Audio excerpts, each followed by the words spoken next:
For you, the confirmation or graduation. To the table.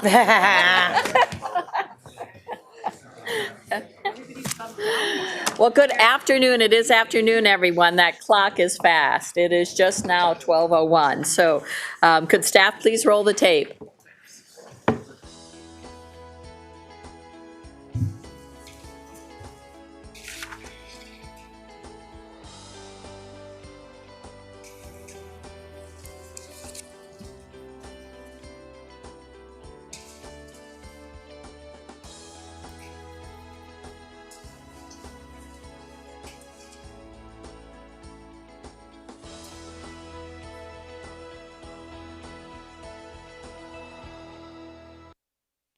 Good afternoon, everyone, and welcome to the Administration's Operations and Budget Committee of Wednesday, October 22nd. We usually open these with the recorded comments from the capital budget, fees and everything. I am informed we have no calls, so we will move on to the next item. The next item of business is to approve the minutes from the previous meeting of October 20th budget hearing on the capital budget and fees. Move approval. Second. The moved and second. Any changes, corrections? All those in favor signify by aye. Aye. Motion carries. The county administrator submitted her budget to the county board on September 16th. The proposed budget totals $3.09 billion and based on a property levy increase of 7.79%. The board adopted the property tax levy increase of 7.79 on September 25th. Today, we'll hold hearings on the proposed 2026 budget with presentations from resident services and the operations line of business. These hearings are intended to allow board members to understand what is included within the proposed budget. Additionally, these hearings provide a forum to gather public input into the proposed budget. The line of business budget proposals and the complete 2026 proposed budget and the schedule of these hearings is available on our internet page, which is www.hennepin.us/budgets. At the end of today's budget hearing, I will be providing information for a call-in number that you, with specifics to members of the public, if you wish to call in and leave a comment in the budget hearing. And now I would like to start with introductions before I hand it over to Administrator Wetland. Debbie Gotel, Hennepin County Commissioner, District 5. Irene Fernando, District 2. Angela Conley, District 4. Colorado District 6. Kevin Anderson, District 7. Marion Green, District 3. Joe Matthews, Chief Financial Officer. Jody Wetland, County Administrator. Dan Rogan, Deputy County Administrator. And now I'd like to hand this over to Ms. Wetland, and I know we'll be introducing people as they come up. So, thank you. Thank you. Chair Gotel, Commissioners, thank you for joining us today for this budget hearing on operations and resident services. Today, you will hear about how the proposed budget supports our continued commitment to eliminating disparities in the operations and the resident services lines of businesses. Our approach to the budget hearings this year is to provide a budget overview, review priorities, and allow time for questions and discussions. Chair Gotel, Commissioners, we recommend that we start with the resident services business presentation today and then hold discussion on the topic. By 1:30, we'll then transition to the operations presentation with discussion to follow. With that, I'd like to turn it over to Dan Roll. I would like to say that we probably will do a brief, but you want to hold questions to the whole end?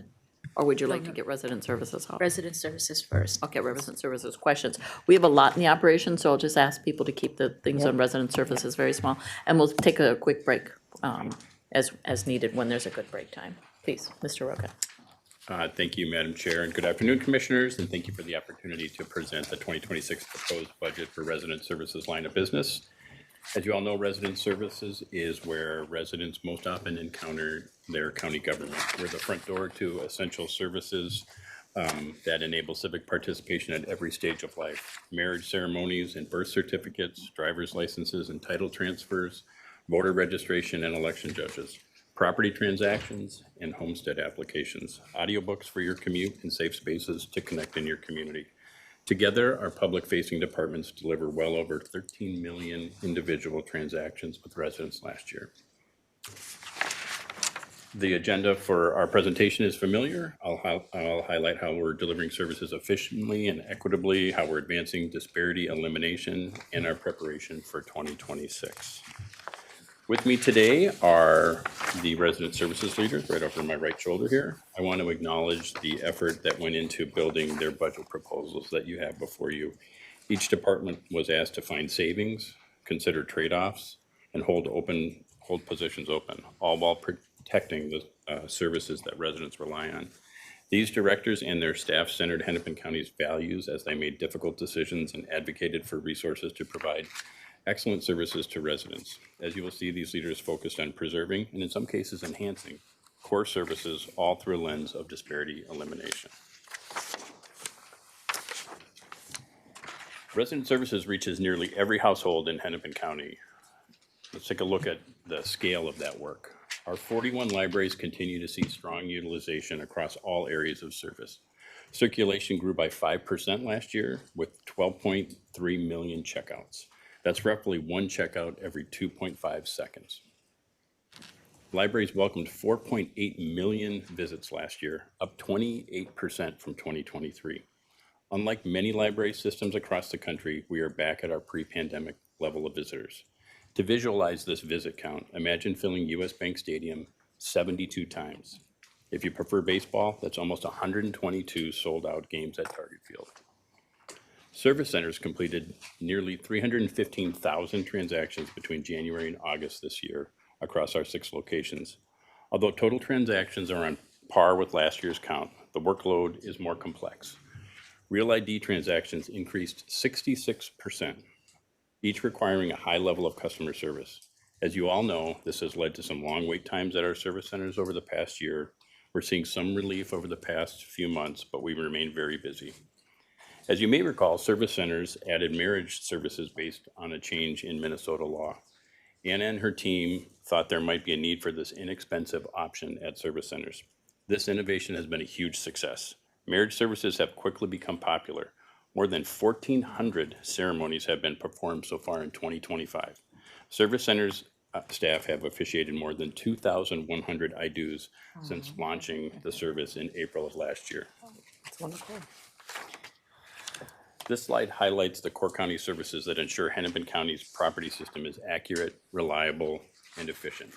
From surveying parcels, assessing the value of properties, recording documentation related to changes in ownership, resolving title issues, calculating and collecting property taxes. Staff in these departments touch each of the more than 400,000 parcels in Hennepin County multiple times every year. The assessor's office completed more than 44,000 virtual and in-person parcel visits, keeping pace with prior years. The assessor also received more than 17,000 homestead applications. We provide this service for all residential properties in the county, regardless of who provides local assessing services. The recorder and registrar of titles recorded and indexed more than 144,000 documents last year, adding to a publicly accessible catalog of more than 20 million land title records. The Property Tax Division of Land Information and Tax Services processed 825,000 payments, distributing more than $4 billion into cities, school districts, and local governments. Finally, this slide also highlights our critical work in supporting our electoral process. Elections trained hundreds of local staff and processed thousands of voter registrations and data requests, all while implementing more than 400 legislative changes enacted in 23 and 24. During the last presidential election, nearly half of registered voters in Hennepin County cast absentee ballots, reflecting a long-term shift in voter behavior. This is down from nearly 70% during COVID emergency that happened in 2020, but still much higher than the previous presidential election in 2016, when roughly 30% of Hennepin County voters cast an absentee ballot. All of these numbers aren't just impressive, they really reflect the trust that residents place in us to deliver accurate, efficient, and people-first services at every stage of life. So now I'll talk a little bit about the budget. Our combined operating budget proposal totals $162 million, which is an increase of 6.2 or 6.5% from 2025. Personnel services make up 75% of resident services expenditures. The main cost drivers for 2026, not surprisingly, are personnel costs, and then some planned cycle-driven hiring for elections and expanded assessment functions, where we are now going to be providing local assessment services for the cities of Edina and Maple Grove. The increase in operating expenses are also reflected in increased property tax requirements for both elections and the assessor's office. Overall, an increase of 7.1% or $8.5 million. However, when we remove the assessor's office and the elections department, which had planned growth, the property tax requirement for the other four departments increased just $2.4 million or 2.4%. Outside of elections and the assessor's office, we're proposing to hold our FTE count steady. What's not reflected in this slide is that departments will be increasing their vacancy factor to help manage personnel costs. We'll be holding more than a dozen additional positions open in 2026. Vacancy management is always a balancing act. It requires departments to adjust schedules, cross-train staff, and use data to deploy resources efficiently, but it allows us to protect services without permanent reductions. As you saw in the previous slide, the 2026 budget includes the assessor's office performing local assessing services for the cities of Edina and Maple Grove. I want to spend a minute just to talk about that change for 2026. To do this work, Hennepin County has needed to hire 13 additional assessors, which we have done. We were able to hire all remaining appraisal staff from Edina and Maple Grove. The transition will take place in July of 2026. Residents in these communities will experience no disruption in service. The additional annual cost using 2026 numbers to the county is approximately $2 million. The annual savings that Edina and Maple Grove will see is approximately $2.8 million. In other words, when fully implemented, we are going to be able to provide local assessing services in these two cities for approximately $800,000 less than it had been costing these cities, a taxpayer savings overall of 30%. I also want to spend a minute talking about the elections budget. As the board knows, elections budget expands and contracts depending on whether there's a general election. The elections budget has grown over time for three reasons. First, a dramatic increase in absentee voting, as I talked about earlier. As you saw, almost half of the ballots are absentee. We process all suburban mailed absentee ballots, send them out, open the returns, and run them through ballot tabulators. It is likely that the percentage will shrink some as the state moves to early voting, and this budget reflects this change that will happen in 2026. In addition, since 2020, we have significantly expanded our voter outreach efforts. This division works extremely hard to expand the franchise to those who have not voted or do not do so regularly. This budget continues this important work. Third, since 2022, nearly every elections department position has been reclassified to reflect the expanded complexity, scope, and the volume of work. The elections department has also added personnel in every program area over the last 4 years, as well to support voter registration, voter outreach, voter technology, absentee voting, customer service, and clerk training and strategic planning.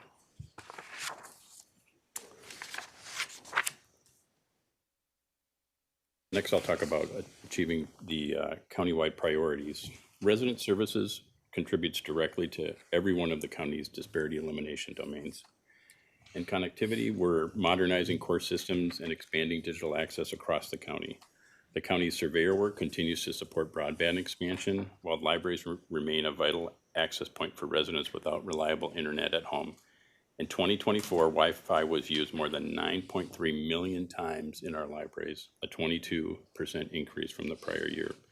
And public computers logged 900,000 sessions, up 70,000 from 2023.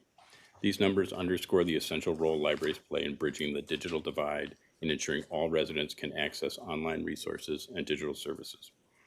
Our education domain work is anchored in library services, helping students achieve grade level benchmarks.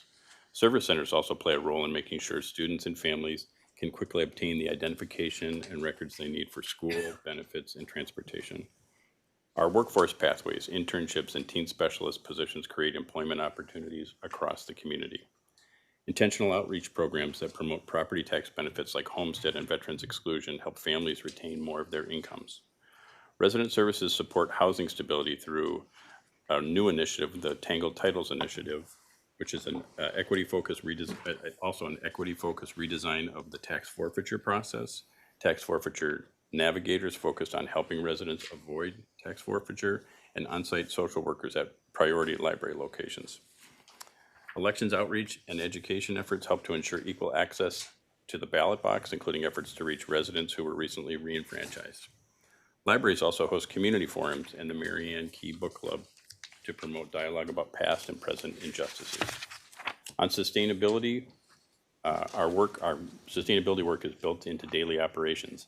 Expanding e-notices for property notices and digitizing records saves money and reduces emissions, while new green library buildings like West Tonka and Southdale showcase Hennepin County's commitment to climate action.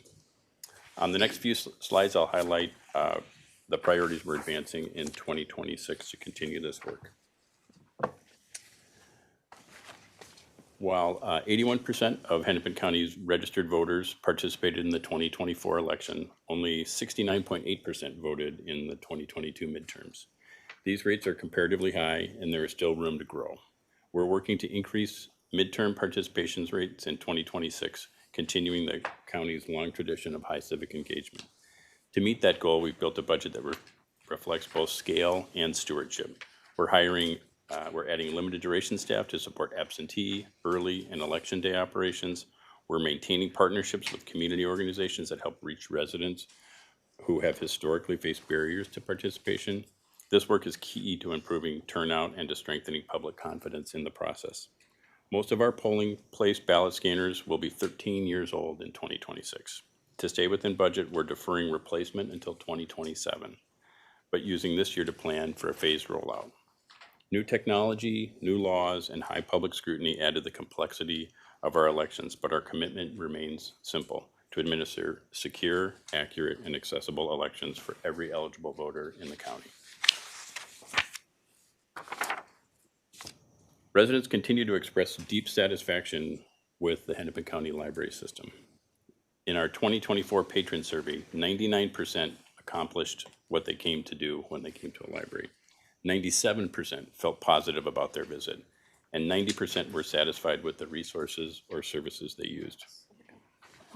We've made it a priority to maintain all library locations and preserve the same schedule of open hours in 2026, ensuring reliable access to information, technology, and welcoming spaces. Our educational programs also continue to deliver measurable impact. The Homework Help Program hosted 8,400 drop-in tutoring sessions across 18 locations, serving a student population that is 97% students of color and 89% multilingual. 90% of the participants report that they are doing better in school because of this program. Let's Read served 141 students through 1,747 one-on-one tutoring sessions, with 78% improving their literacy skills. After expanding from 7 pilot sites to 11 sites in 2025, our 2026 goal is stability, sustaining what works and supporting the volunteers and staff who make it possible. We're looking forward to building on this early success in the years ahead. We're also planning to continue a broad slate of programming for residents of all ages to pursue the library's overachieving mission to inspire, facilitate, and celebrate lifelong learning. The Assessor's Office continues to modernize its essential systems.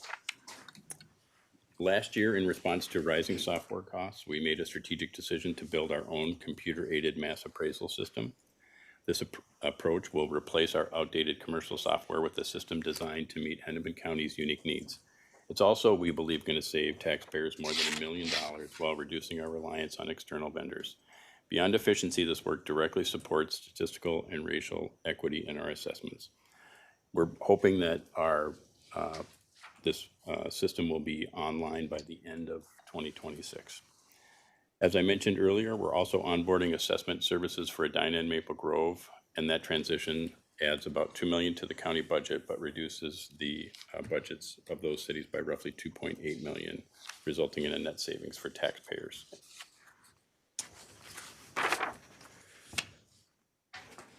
Across resident services, we're placing a priority on customer experience and operational efficiency.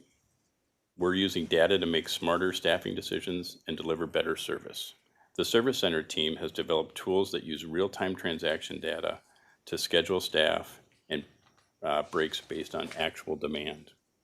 That approach, part of the Year of the Customer initiative, ensures residents are served promptly while staff have the flexibility and support they need to do their best work. It's an example of how we live our county value of putting people first, designing systems that work for both employees and residents. In property tax services, the e-notice program continues to grow with more than 1,500 enrolled properties already. Each property enrolled in the e-notices program saves the county $2 to $3 annually in printing and postage. And every 1% increase in enrollment represents more than $10,000 in savings. We're hopeful that this program will continue to expand. 1,500 may not seem like a lot, but we just began it this year, and we're really hoping that it takes off. We're also piloting a coordinated customer ticketing system connecting service centers, the assessor's office, and the Land Information and Tax Services Department through a shared platform. This creates a single view of the customer experience across all departments, improving accountability, efficiency, and satisfaction. And I'll talk a little bit about our challenges and opportunities. Our departments continue to deliver foundational services in an increasingly complex environment. At the library, for example, we're holding open vacant positions to manage personnel costs and prioritizing core services. At the same time, the cost of digital materials continues to rise, which means we're purchasing fewer titles even as demand for ebooks and audiobooks continues to grow. These challenges would have been far more significant without the partnership of the Friends of the Hennepin County Library, who have generously committed an additional $1.5 million in 2026, raising their anticipated 2026 donation to $4 million. These dollars help us maintain our library collections and offer educational programming such as Let's Read. We are 1.8 or 1.5? 1.5, an increase of 1.5. Increase of 1.5. And yep, for a total of 4. So they had been at 2.5. We're lucky to have such a strong friends group, and their support in 2026 is really truly remarkable. In our service centers, more routine transactions are moving online, reducing potential revenue. At the same time, real ID processing remains detailed and time intensive.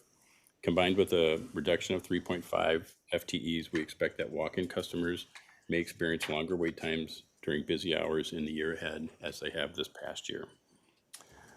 Land Information and Tax Services continues to navigate complex legislation. We're adapting our tax forfeiture land program to align with updates to state statutes, ensuring properties are returned to productive use with efficiency and equity. We're also implementing measures to comply with the strengthened privacy laws, including the Safe at Home program, Daniel's Law, and the Judicial Privacy Bill, enhancing protections for sensitive information while maintaining transparency in our property records. Elections face a major operational challenges as true early voting supplements in-person absentee voting in 2026. It will require more staff, space, and materials during the early voting period, not just for Hennepin County, but it will also be the same for our cities. But true early voting also brings administrative efficiencies over time, reducing the per ballot processing cost and giving us more flexibility to plan staffing and space needs in advance. We're also maintaining partnerships with community groups to help residents understand the new process and maintain high levels of voter confidence. As I mentioned, the assessor's office will onboard assessing services for Maple Grove and Edina in 2026. That transition involves hiring, training, technology integration, and coordination with city partners, but it also creates long-term savings for our residents. So, Madam Chair and Commissioners, the resident services line of business continues to adapt, not by doing more with less, but by doing what matters most with care and intention. Across every department, we're finding ways to meet growing complexity with creativity. Our staff are balancing fiscal responsibility with our commitment to equity and service. On behalf of the Resident Services team, we thank you for your support, and we welcome your questions. Thank you, and I just want to thank all the staff who were able to make it here today. It's nice to see you in the audience there. And I'm going to start with questions here. Commissioner Edelson, I don't believe you've gone first yet, so I'm going to let you have the floor. I don't have much, just good job, thank you. Okay, Commissioner Green. Thank you, great presentation, thank you. Exciting work. I had a couple questions. The assessor's office and the inclusion of those 2 additional cities, and you highlighted that saved taxpayers 30% of the sort of original cost of those services. Do we have any idea if cities are, because that'll be manifest to taxpayers by a reduced city tax bill? And, It depends on what the city does. yeah, I mean, the cities have the, as you know, they get to set their levy, Yeah. and they will have a reduced cost on their personnel side, and how they decide to set their levy and spend the money is up to them. But it will be manifest to the city councils and the administrators that they are saving that money in choice. 2026 and every year going forward. yeah, okay. I'm really interested in the new database that's being developed, and it sounds like it's gonna be online in 2027, I think you said? Yeah, we're hoping to launch it in 2026, yes. Okay, I'd love to just get like a half-hour meeting and hear more. Certainly, If I we could can do that. Get on the roster for that. And then I just wanted to sort of say into the ether, thank you to the Friends of Hennepin County Library. Wow. Really fantastic support, and kudos to the team for seeing that there's that passion in the community for the library system. So thank you for great work. Thank you. Okay, Commissioner Fernando. Thank you, Madam Chair.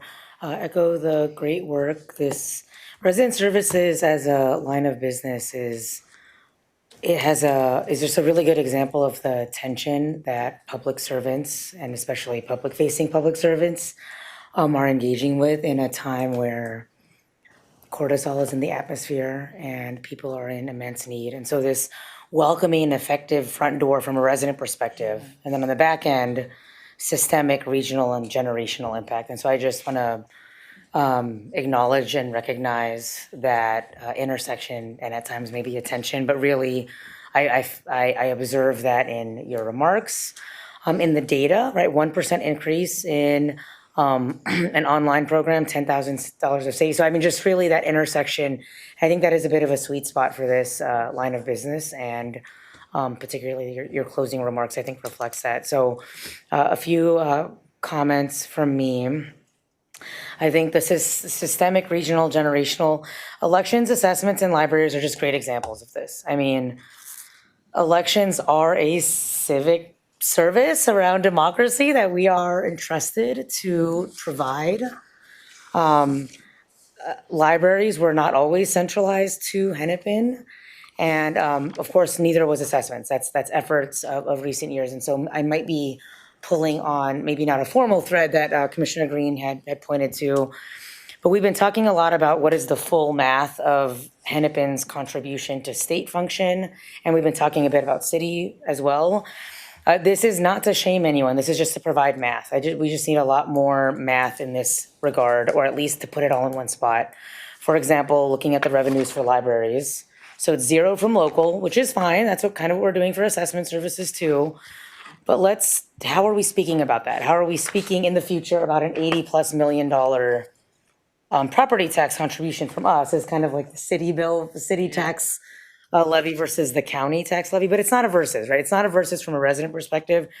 But how are we, how are we kind of speaking about that and partnering with our respective jurisdictions to determine, are there other areas where we should be either consolidating, partnering? Maybe that's better for the city to deliver. We are in year one of many years where budgets will be heavily scrutinized, and so I'm interested in how this line of business continues, either in the narrative or in the mechanical partnership with jurisdictions. For example, we are very grateful for the $1.5 million from the Friends. I don't know how they generated that, but let's pretend that all of the cities collectively could contribute $1 million, right? Like if that, like just how would that look like? Again, I'm not suggesting that, but just we are at a time where we need to be really mindful of resources, and the full math of our relationship with the state and the cities and resident services is a good example of that. I'm interested in more data moving forward. The second kind of area that or concept, I guess, that I'll speak about is a little bit weird maybe. we are in a total crisis of democracy, in my opinion, specifically as it relates to information, misinformation and disinformation. I don't know what we do about that. I don't know what our role is with that, but when we are in a period where even other governments are espousing words that are unconstitutional, not factual, and or very, very harmful to residents, what's our role in that? I mean, I know that it's libraries, I know that it's civic, and I know that it's voting, et cetera, but so I'm just saying that, I guess, for us too. Some weird ideas, maybe, I'm not sure if we're, you mentioned the midterms and more staffing, like, I don't know what partnerships look like, where maybe we can be college credits for someone and they're an election worker. I have a bit of a program that I do for Girl Scout badges, the Democracy Badge. They come in here, you might have seen them in here. So, I mean, how do we operationalize civic engagement in a way that maybe is also a workforce development program while also seeking to further promote democracy, like lowercase d democracy, the democratic ideals and the republic for which this government is meant to reside within. Yeah, I mean, I'm not the greatest student of history, but this is a scary time by way of free information, like accurate information. And I'm curious, as we go into next year, what are ways that to bolster confidence in our public institutions? Maybe I'm, yeah. Okay, I'm gonna stop there. I'm gonna stop there. So and then the last thing I'll say is, and Commissioner Anderson might mention this because I know you mentioned this yesterday on the dais. These are really incredible numbers. I mean, the literacy numbers that you had described. I know Commissioner Lundy's not here, so I'll just invoke his literacy kind of policy area. Yeah. If we are putting up numbers that significant, again, back to this partnering with other jurisdictions, I mean, how are we? Those are the numbers we want produced, right? Those are the outcomes that we are seeking broadly. I know there is a little bit of navigation around, we are not education and we are not cities and we are, I get we're not replacement, but when there are numbers that are working in manners that are relatively cost effective and are increasing social connection, right? That program has kind of like a volunteer aspect, if memory serves from previous. Social connection is an important human need, and it is necessary in this time where there seems to be a pretty significant divide. So social connection contributes to health outcomes. So when we have programs like that, I really am just curious, like what does it look like, not just for us to do more, but how are we engaging with others to be able to achieve those. So again, no question and answer. These are really, really wonderful results. I am already interested in how we espouse further the values you've outlined in these areas. And then just huge shout out to the service centers with the marriages and getting the Northside Service Center a bit more fully robust. I know that took legislative approval, and I thank the staff for identifying that as a disparate experience. Happened to be where I lived, but I just didn't know. And marriages, in addition to being joyful, we don't get a lot of that. Marriages are required for people to visit family members in hospitals. Marriages are sometimes required in order to access fundamental rights. And I can't speak enough about having the right paperwork. Like I'm just too often supporting my family members where people don't believe in the paperwork that we have, or people are not, anyway, I appreciate Hennepin's, joyful way too, but like, it's not just for the joy. There are mechanical barriers and familial barriers that are removed every single time. Rights to a child, rights to with your loved one in a hospital, rights for the, burial. I mean, so it is such a joyful example, and it is one that in your hardest of moments, you don't realize you need that thing, but or that it would be helpful. So thank you. Thanks, Madam Chair. Madam Chair, can I respond to just a couple of those comments? One, I just wanted to highlight, you brought up the $80 million that's in the operating budget. We also have a significant capital budget that goes towards libraries. And I think that just reflects this board's long-term commitment to libraries. And it's one of the reasons I always want to highlight all the incredible work and how many people we touch, because it's not a mandated service. This board, we could have fewer libraries with, you don't have to have any libraries. There's no mandate for us to have that.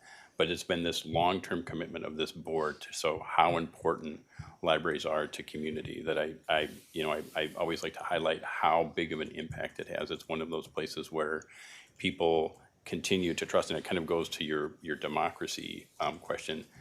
Librarians are trusted.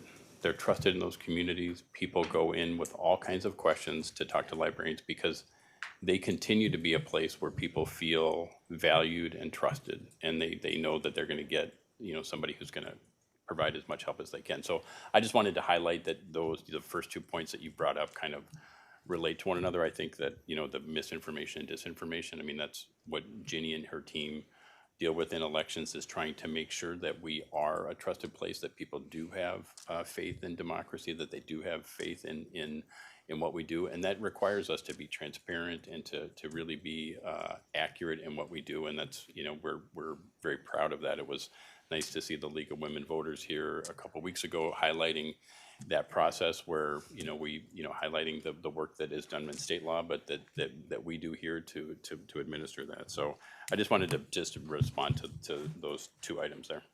Thank you, Madam Chair. Thanks.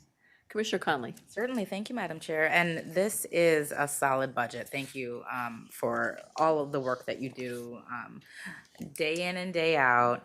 I very much am going to echo the thanks to the Friends of the Library. And, just to riff off what you said, Mr. Rogan, I've always believed that libraries are just an essential part of a community, a foundational part of a community. It's your library, your grocery store, and, and your homes, your schools, your post offices, like they are foundational. So it's not a mandate. It's what we value and what we do. So I'm thankful for that.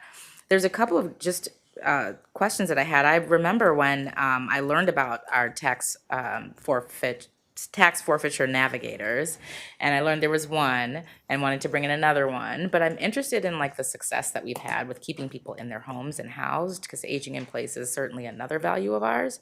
I don't know if you have that data with you, but I'd love a follow-up if you don't. Yep, we can follow up, and I will say that that our work there is continuing to evolve as our forfeiture laws evolved, and I think that we're trying to focus on even trying to get further upstream, because I think with our change in the laws, the further down you get, even with navigation services, it's hard to prevent the forfeiture, and so we're looking at that, but we'll respond with some of the success numbers, kind of the overall numbers about who we're contacting, and some of that we can provide that data to you. That'd be wonderful. And just last thing I had is I had noticed that in 2025, we got a grant from the Minnesota Arts and Cultural Heritage Fund. And I didn't see it in 2026, but I wondered what that was for this year, and whether or not we continue to pursue those types of grants. Is that you, Scott? It is, Yeah, yes. yeah, go ahead. Sure. Introduce yourself, please. Guilty. Madam Chair, Commissioner Conley, my name is Scott Dimstra. I'm Library Director for Hennepin County Library. And it's a great question about the grant. That was a one-time grant for the Aprendidos Juntos program that we had. Those were services for new arrival individuals and families. And so we were kind of the connector when they were awaiting more permanent housing as well too. Those services have shifted, and therefore we did not apply for a new grant for the coming year. Wonderful. And thank you, Madam Chair. One of the reasons I ask is because those are hot dollars. A lot of people do a lot of really good work with the grant dollars that come out of that fund. So if there is an opportunity to apply for something this year or for 2026, we should certainly take advantage. I've worked with a number of community organizations who look at like where funding might lie for some of the work that they're doing. And I just recently learned about grants for arts and culture at the state within just the last few years. So I know it's a crucial pot of dollars that a lot of people apply to, and I'm glad that we were able to get it for that purpose last year. Great, thank you for that. I will say we look for those funds with our partnership with the Friends of Hennepin County Library, as well as many of you have expressed the thanks of appreciation. We have so much thanks for our friends as well too, and some of the questions that you had were around, what has changed for them to be able to give this amount of funding. And you shared your personal stories about the connection with the libraries in our community. And, the public has that same connection as well too. When you have 4.8 million visitors, you're doing something right. And people support you as well. And so there was a lot of news at the national level, especially around the threats to Institute of Museum and Library Services, where I know the Friends of Hennepin County Library had a lot of individuals and families reach out to them and say, how can we help? And even though Hennepin County Library does not receive direct funding from Institute of Museum and Library Services, people really wanted to help as well. So they increased their giving to the Friends of Hennepin County Library. So it's great when you work for an institution like a public library where everyone has a story, an individual story about how it connects with them as well too, and they want to in turn give to that as well. So that's part of the reason why you see such a large giving, but also the staff of Friends of Hennepin County Library, phenomenal fundraisers as well too, and true partners. And as you see, it was a difficult budget year for us. It would have been much more difficult if we didn't have that partnership with the Friends of Hennepin County Library as well. Thank you. That's all I have. Commissioner Anderson. Thank you, Madam Chair. Yeah, echo the thanks that everybody has offered. It's in this incredibly difficult budget year, to see a budget that maintains like we have is, I think it reflects how important these services are to our communities. I would love, your speaking notes had amazing data. I would love to get a copy, just because those numbers, I was trying to write down and I'm like, okay, I'm just gonna ask for them directly. We'll provide them. Thank you. There was one, I have a number of things, as long as we're kind of talking about libraries. I love what we're doing with libraries. I really appreciate the master plan, the comprehensive plan that has been provided and released recently.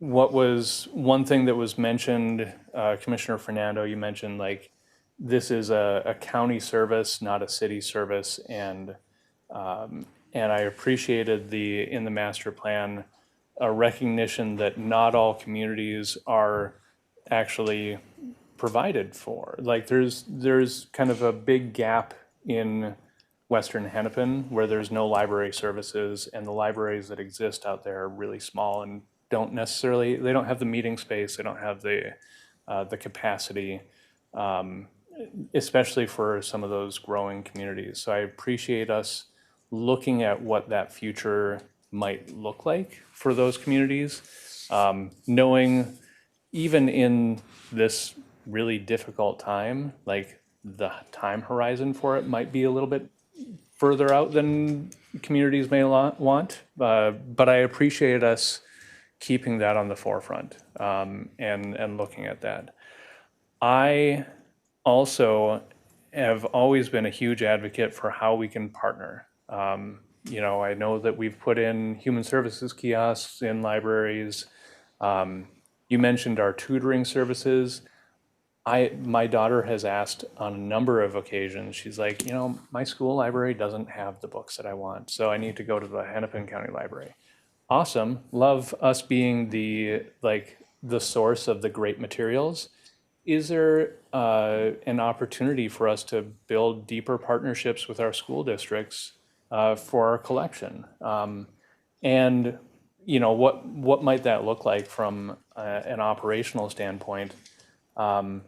Because if there are opportunities to connect with them on collection, might there also be opportunities to connect with them on our tutoring services and get what we are providing to residents closer to where residents initially are, and students are initially in schools. And if we're able to connect with our people into the schools where they are, all the better. And so I would love us to explore what that looks like. And I think that shows how our governments can work. I mean, this is reflective in the great work we're doing with the assessor services, and I think it's just really exciting what our capacity is for like implementing good government. So would love to see more of that. You also mentioned ticketing software on a number of the resident services. I would love to learn more about that and how deeply that can integrate with other lines of business, because I know like we've been experimenting and testing out constituent tracking ticketing for us, but a lot of our requests are human services, and how do we make, like, how can we expand that to be organization-wide so that we can really be more connected and able to connect our constituents with the services that they're looking for. The last thing I just want to mention was around voting and how essential it is that we are providing that trusted service and trying to make sure that we are connecting that as closely to residents as possible.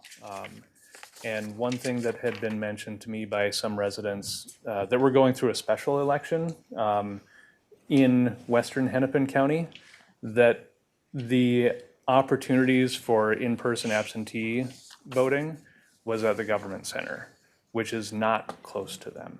And so I would be really interested to know if there are opportunities, especially in one-off or maybe even in like in the midterm election, to have that voting opportunity to be placed in some of our service centers that are like a little bit further out in addition to the government center, and what that might look like. If it's not in the budget, I totally understand we're in budget crunch, but I would love us to explore what that might look like. Consider it for the future. That's a Exactly. great idea. So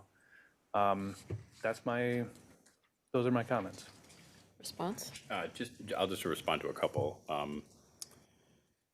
First of all, thank you for mentioning the facility master plan. I have a memo on my desk. I was going to bring it up to make sure that all of you had another copy of that, because we sent one up this summer, but it was brought up at the capital budget, and now you brought it up again, and it is, it kind of is a 20-year horizon, but it really has like what do we need to do for libraries and perhaps some of our locations that don't have libraries over the next 10 years, which is a lot of fixing the current buildings, but also replacements of some. And so we can all expect to get that in the next day or so, just another copy of it. And then secondly, with the libraries and kind of the connection with schools, we'll respond with more detail, but the libraries do really work hard to make those connections, and it goes both ways, where the librarians are going to classrooms and where they're inviting classrooms to come to the library, and really trying to integrate how we can best partner with those schools, especially ones that are close to some of the schools. And that goes for our homework help and for our Let's Read, is really trying to make sure of like, what are the gaps that we can help fill here? We are not the education area, but we have a role to play, and how can we work with our partners and really partner best with them and hear from them about what they're going to need. And that also goes towards kind of supporting families too, like when we do homework help or Let's Read, it's really who are the other family members who show up, and how can we help connect them, whether it's through needs for adult literacy or just being using the library. So we will have that, but I think we can have a response for what we're doing and see if there are additional ways to expand that. And then the voting with special elections, Ginny and I have already talked about that, and we'll be looking at that. I mean, we did have some people down here that were administering the election because that's what's required by law, but it was it's in Western Hennepin County. No one is coming down to the government center to vote in that special election. So how do we look at that? So we'll be looking at that and have a response back to you on that as well. Thank you. Okay. Sure. I still have. I just have a teeny follow-up actually for Kevin. I'm sorry. Commissioner Anderson. It's fine. You mentioned that you're piloting software that's about tracking constituent inquiries. Is that on your own, of your own volition, or is that from the clerk's office? It has been in partnership with the clerk's office, and we are trying to get it out to everybody too. Very interesting. Graham had said something to me Yep. about that. He's one of the wants to do it too.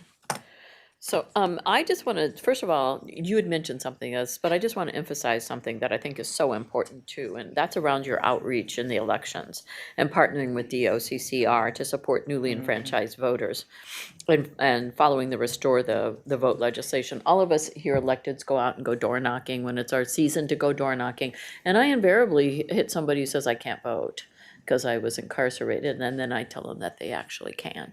And so we just can't do enough of this kinds of things. You know, people are still very disenfranchised with this and don't know that this happens. So just kudos, thanks for the great work on that. I really love conductivity libraries providing 9 million Wi-Fi sessions and dozens of digital literacy.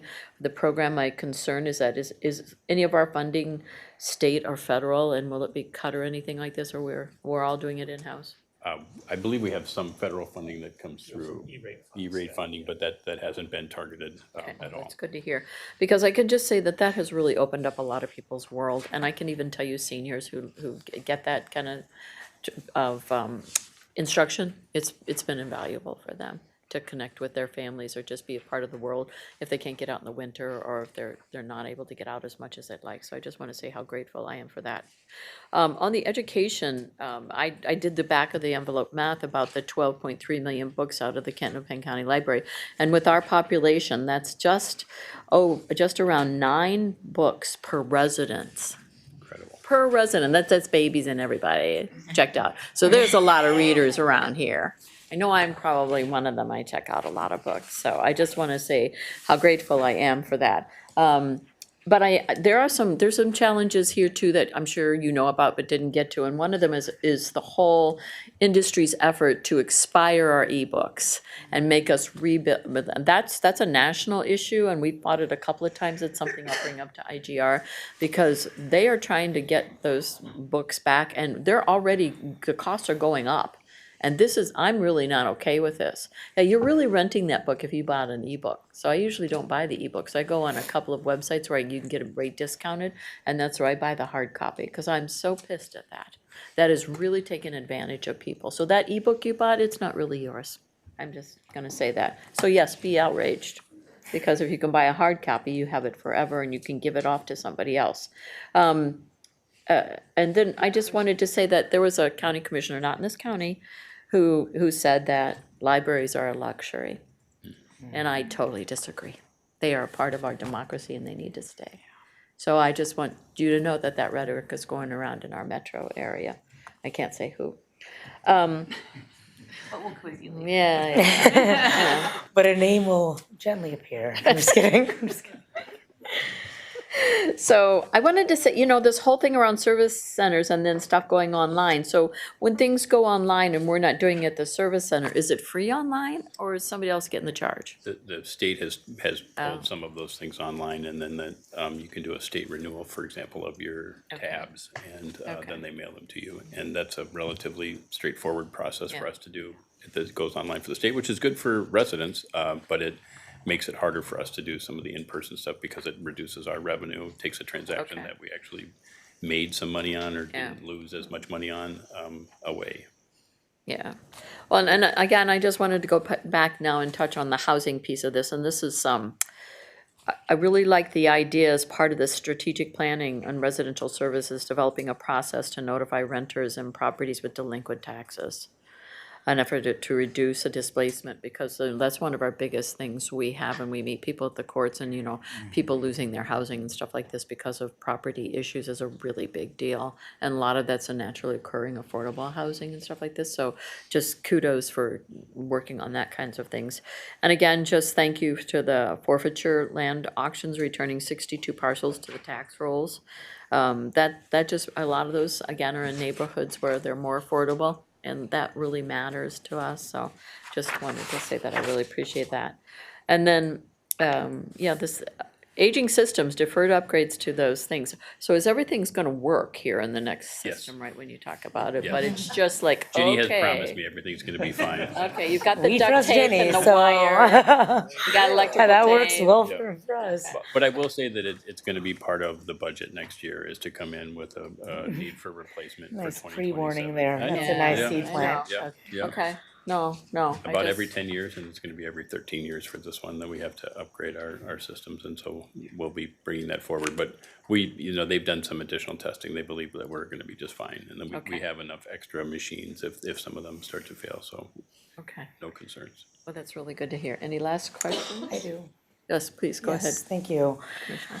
I was just thinking about, since you had mentioned, sought to emphasize the capital portion and the infrastructure, which is really a different aspect of infrastructure. And then Commissioner Anderson's comment around just making sure we're identifying kind of geographic gaps, which makes sense, right? Our government center is not in the center. It's like not even kind of in the center. It's Medina pretty on is. one side, yes. What is? Medina. Seriously, Medina, that's about the center of the county. Is it really? But Don't- wait a don't tell second, Plymouth this is that. geographic center. Geographic So, like, center. Yeah, not the center- population Correct. center. The population center. Correct. Yeah. But this is, okay, wow. mean, I was trying to make a no, point. Okay, I'm about to make a point, it seems like. Or maybe I'm not gonna make a point, but I'm still gonna complete sentences, I think, okay? This is not a suggestion. I don't even know what I was about to say, but help everybody, yes, population, clearly, population center, but my point is the word center is for this building and is not geographically in the middle, okay? We're just looking around. The reason I raise this is, and I don't know how, like, is it gonna be the 2050 plan now? I don't know how that occurs, the comprehensive plans. But a positive example with Golden Valley has been around libraries and the reimagining of their city hall. And so what I thought I was attempting to raise is, if we were to look at, especially going into next year, the CIPs of all of the various jurisdictions to see where there might be intersection for different upgrades. Like if there is a building somewhere that is largely being paid for by tax dollars somewhere, any center or middle or population or geography, if there is a potential intersection, we need to deliver services equitably. We need to be a source of accurate information. And we also know that even low-grade health services are not being funded into future years at the same level. So just looking into futures, again, I don't know how this works with comp plans, so please, but just seeing who might be attempting to build something or not, because we're also reviewing what we're building or not, right? And so that's where I was, It's like putting service centers with libraries, which we have done.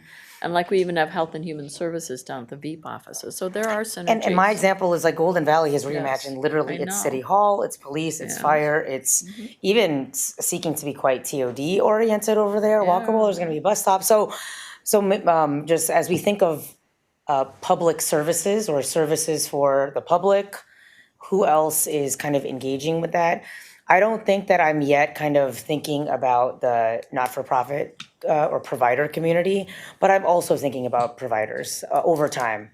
The providers that are coming to, that are meeting with me, they, just like our households, have rent or facilities to pay, and that is causing layoffs, or they have facilities to pay and that is causing a reduction in services. And so maybe there is a way at the conclusion of processes to look at other CIPs, see if there's opportunities. That, I loved the activity though, that was, great. but that was the concept that I wanted to introduce. Thank you, Madam Chair. Yes, who? Oh, Quick. if it's all right, ahead. I just wanted to, Quick. I would Quickly. I would be missing an opportunity if I didn't mention that Maple Plain is looking at the same type of collaborative approach to libraries and city center type Very lovely. development, so. I think we found that has worked well when we have done it. I don't know why we don't put more service centers are. Our facility master plan Facilities does with food recognize Maple shelves. Plain as Yep. another area for does. study because it's an older building and it's a smaller building, and there has been reach out. The way it normally happens is we get reach out from the cities to say, hey, we're thinking of this, would you guys be interested in doing something? That's how it happened with Golden Valley. We've had some reach out from Maple Plain, but it's a good point to look more at, like, strategically at their CIPs or their comp plans to see. Especially where there might be deferring or where there might be putting zero. I mean, right, we are, as the title of this, resident services, we're really seeing it from a resident perspective. What if everyone is deferring in the same location? And so that might be a way to kind of identify disparity too, and perhaps opportunity. Well, and I just think there's also opportunity just to put in a few social services and some hoteling desks, because a lot of ours are roving social workers, and that would help the outlying districts. So, go ahead. Just quickly, I'd be remiss if I didn't say this, because I say it every single year. And since we're kind of on that topic, subject area anyway, I know that there's a lot of state law that goes around where service centers are. And the Midtown Service Center is probably one of the busiest, if not the busiest, in Hennepin County. And a couple of years ago, I was really trying to dig into whether or not we could do a satellite at Sabathani. And we couldn't because there was state law that, and Jody, maybe you remember? So I wonder, where there might be some advocacy there, because Midtown serves a lot of people. Yeah. But if we had that additional Southside satellite location for maybe renewals, for maybe, anything, Yeah. it would be, I think, helpful. Because the next closest one, I think, is in Richfield. Yes, that is. Yeah. Just a plug. Thank you. Okay, so I'm gonna give you an option. We can either take a break now, or we can go through the presentation on the next budget thing and take a break then. Let's let them change. You wanna take a break? I don't know. Okay, you get a 10-minute break, and that would be 1:12, back here at 1:12. Thank you, everyone. Thank you, staff. Really appreciate it. Thank you. Thank you, It's Mr. a nice way to do a little speech.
Okay, everyone, I think we're going to get started again. I'm sure everybody will join us. We're going to continue on to the presentation on the operations side of the budget, since we have some new people at the table. I'll let you introduce yourself.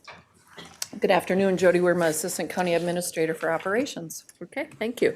Ms. Wetland, I will turn this back over to you. Thank you, Chair Gotel. Commissioners, we are now proceeding to the operations line of business presentation. I'm going to ask Jody Wirma, Assistant County Administrator, present, and then we will have time for questions and discussions. I want to express my appreciation to Jody and the operations leadership team for the phenomenal work that they always do and for work they've done this year on our budget. Thank you, Jody. Thank you, Administrator Wetland. Good afternoon, Chair Gattell, Commissioners.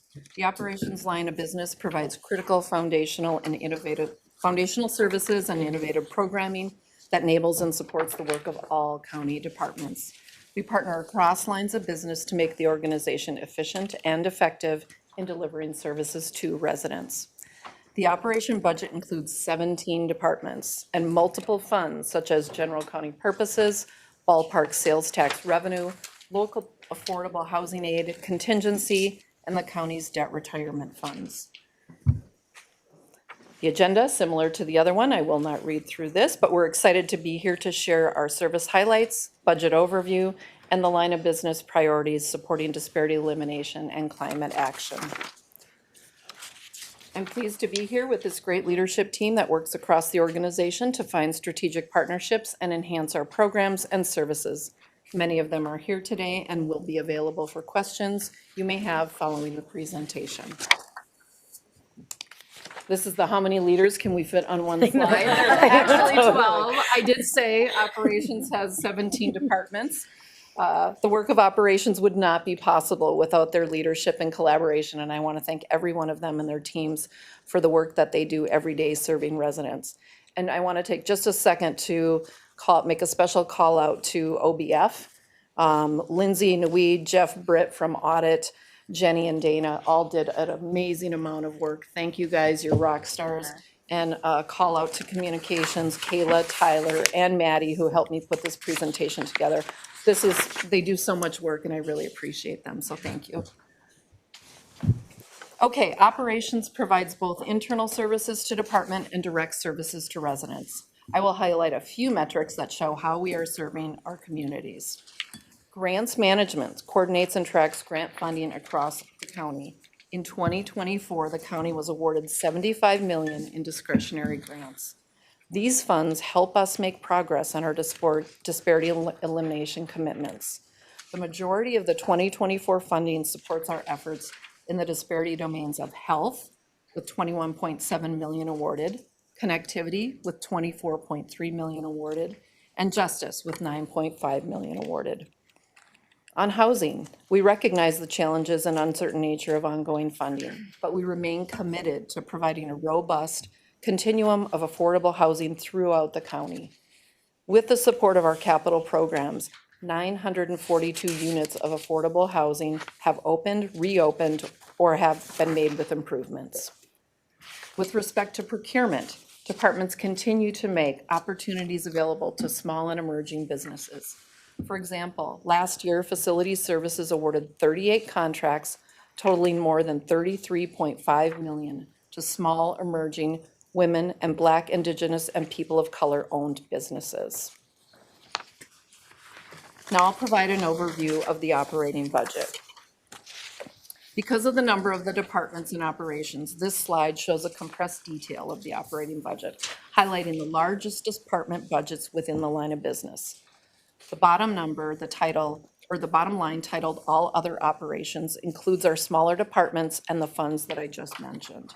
The full detail of the departments and the funds are in the operations executive summary.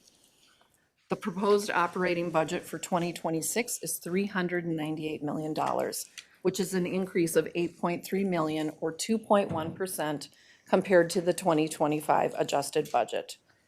Major increases that are driven by $20.9 million in debt retirement in Fund 70, $6.3 million in use of contingency fund, $1.7 million in general county purposes.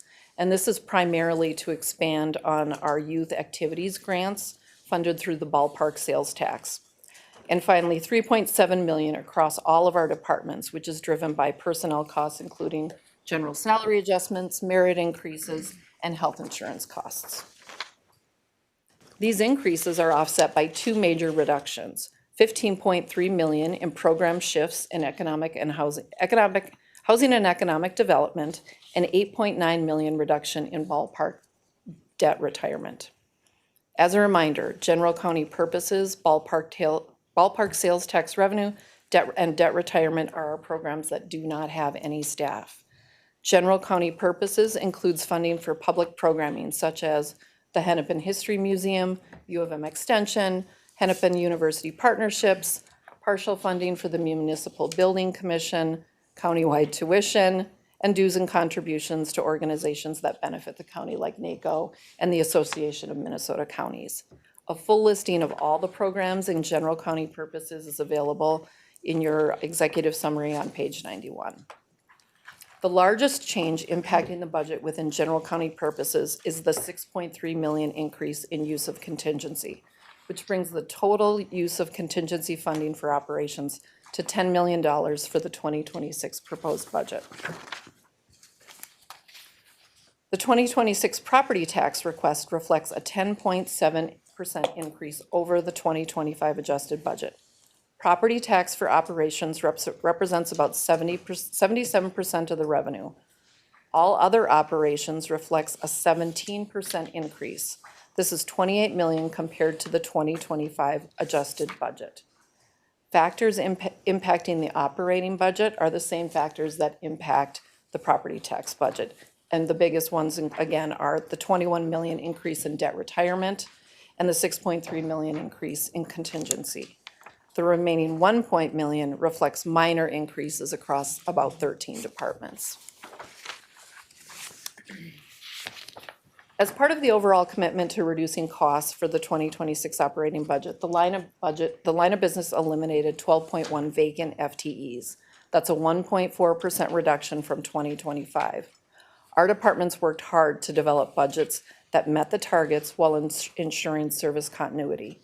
Additionally, and similar to what Mr. Rogan mentioned, we have increased vacancy factors in a number of areas to manage personnel costs in 2026.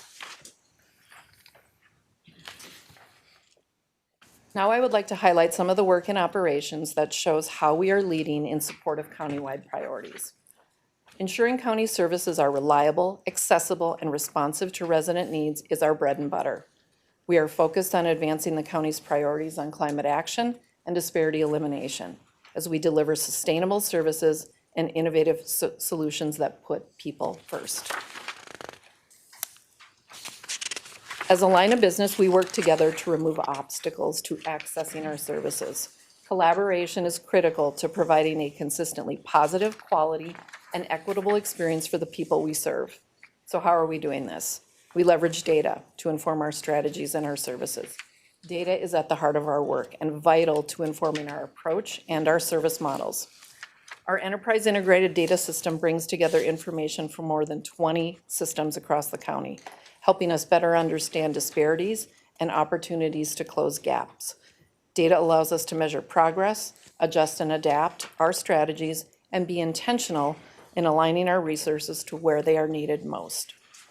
Insights from our integrated data system show that county staff serve or connect with roughly 420,000 individuals each month across our major program areas.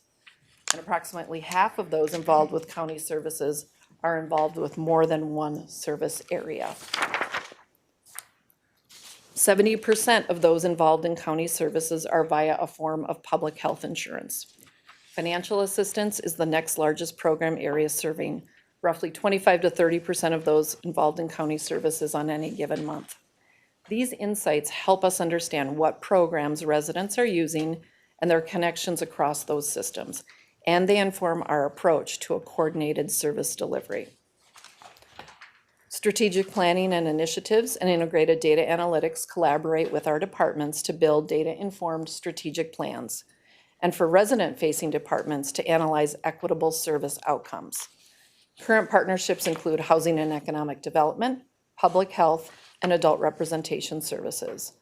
All of our planning efforts with resident-facing departments leverage an equity analysis to ensure alignment with our disparity elimination commitments. We prioritize making physical spaces accessible and inclusive. Across more than our 100 buildings, facilities is improving signage, lighting, ensuring doors and entrances are easy to navigate, expanding inclusive restrooms, and enhancing parking accessibility. By embedding inclusive design practices into every project and facilities partnership, we're creating future-ready spaces that can meet the needs of our residents and our workforce today and tomorrow. We are focused on digital accessibility and connection to county systems. Our work in this area includes a robust fiber optic network to connect critical digital infrastructure and enable access across essential resources. Since 2012, more than 375 miles of fiber optic cable have been installed across the county. And for context, that's more miles than it is from Minneapolis to Canada. We love our comparisons, yes. Over 80 county buildings and 480 traffic signals are connected to county fiber. The Community Connectivity Program continues to prioritize collaborations with our public agency partners for fiber sharing agreements and mutually beneficial and cost-effective projects. Engaging with our residents that use digital services is critical to ensuring our platforms are customer-focused and accessible. Through user interviews, usability testing, and resident experience cohort sessions, Digital Experience is committed to community engagement for feedback on our digital platforms and our applications. And with our new footprint on the Southside street level, you may not all know of that yet, we can regularly bring in more residents to our spaces to test our products and our services. All right, stats here. One measure of our connection to residents is the reach of our digital platforms. This chart shows monthly website views on our main page, which is hennepin.us, from September 2022 to September of 2025. And as you can see, there's an overall kind of a steady increase from that time. There were 12.1 million visitors across the county's, all of the county's web pages. We have 22 from September of 2024 to September of 2025. So not this chart, just a one-year glance. Those visitors accounted for 80.8 million visits or hits for that same period. The top websites visited during that time include the library's website, our main platform, hennepin.us, and the sheriff's website, hennepinsheriff.org. The top 3 pages visited from our main site, hennepin.us, in that period were property information search, service center information, and pay property taxes. 65% of our users access hennepin.us via a desktop, with 34% on a mobile device. That number surprised me a little. I thought mobile would be quite a bit higher. Next slide. Okay, we are investing in vibrant communities by expanding access to affordable housing. This means investing in people, the families, neighbors, and entrepreneurs who make Hennepin County strong, vibrant, and inclusive. The Housing and Economic Development budget underscores our commitment to ensuring every resident has access to safe, stable, and affordable housing. Through data-informed strategies, we're creating and preserving affordable homes across our housing continuum, focusing on people with the lowest incomes, because that's how we will eliminate disparities in severe housing cost burden households. We are providing pathways to safe, stable housing. Housing and Economic Development creates and dedicates housing for people exiting homelessness as a partnership with Housing Stability. Through this partnership, 1,800 affordable housing units were available only to people exiting homelessness in Hennepin County in 2024. And we're on track to add nearly more than 200 units dedicated to people exiting homelessness in 2025. This life-altering work represents a family or an individual moving from crisis to stability. Each unit of housing we add is more than just a roof overhead. It is a pathway to dignity, security, and a brighter future. We are empowering local entrepreneurs to grow and to thrive. We know housing is just one part of building a vibrant community. Access to economic opportunities plays an important role in enhancing quality of life, and fostering community growth. That's why the county's Elevate Hennepin has become a powerful engine for inclusive economic growth, providing hands-on support and resources to help our local businesses start, scale, and succeed. To date, this unique model has served over 4,000 entrepreneurs, launched 263 new businesses, with 68% of those led by entrepreneurs of color. Elevate's impact extends well beyond business ownership. Businesses participating in Elevate Hennepin have created more than 900 jobs, and notably 82% of those jobs are in Black, Indigenous, and people of color-owned businesses, underscoring the program's role in building both economic resilience and equity. As an employer, our commitment to economic growth is reflected in how the county invests in its own workforce. As a service provider and one of the region's largest employers, the county understands that when our employees thrive, our communities thrive. We invest in total rewards, competitive pay, comprehensive insurance, training, tuition support, and mentorship opportunities. At the same time, we connect our residents, including those from underrepresented communities, with pathways to livable wages, which strengthens the fabric of our workforce and our communities. Information technology is opening doors to tech careers throughout the county's county's pathway programs and internship opportunities, helping to inspire and attract diverse candidates while building the next generation of county technologists. Facility Services does the same in construction, building operations, engineering, and security. Building engineers need specialized skills to manage aging facilities and emerging climate action and building automation technologies, making these versatile professionals highly sought after in today's workforce. Operations supports the county's climate action plan in several ways, helping departments align their work through planning and use of data to focusing on sustainability, reuse and recycling programs, and technology and building optimization. We are collaborating to minimize climate impact. In partnership with the Climate and Resiliency Department's strategic planning and initiatives designed and launched the Climate Action Impact Tool. This resource helps departments align their work to climate action priorities and foundational strategies and provides a green lens through which to view a department's work. We're leveraging climate data to optimize climate response.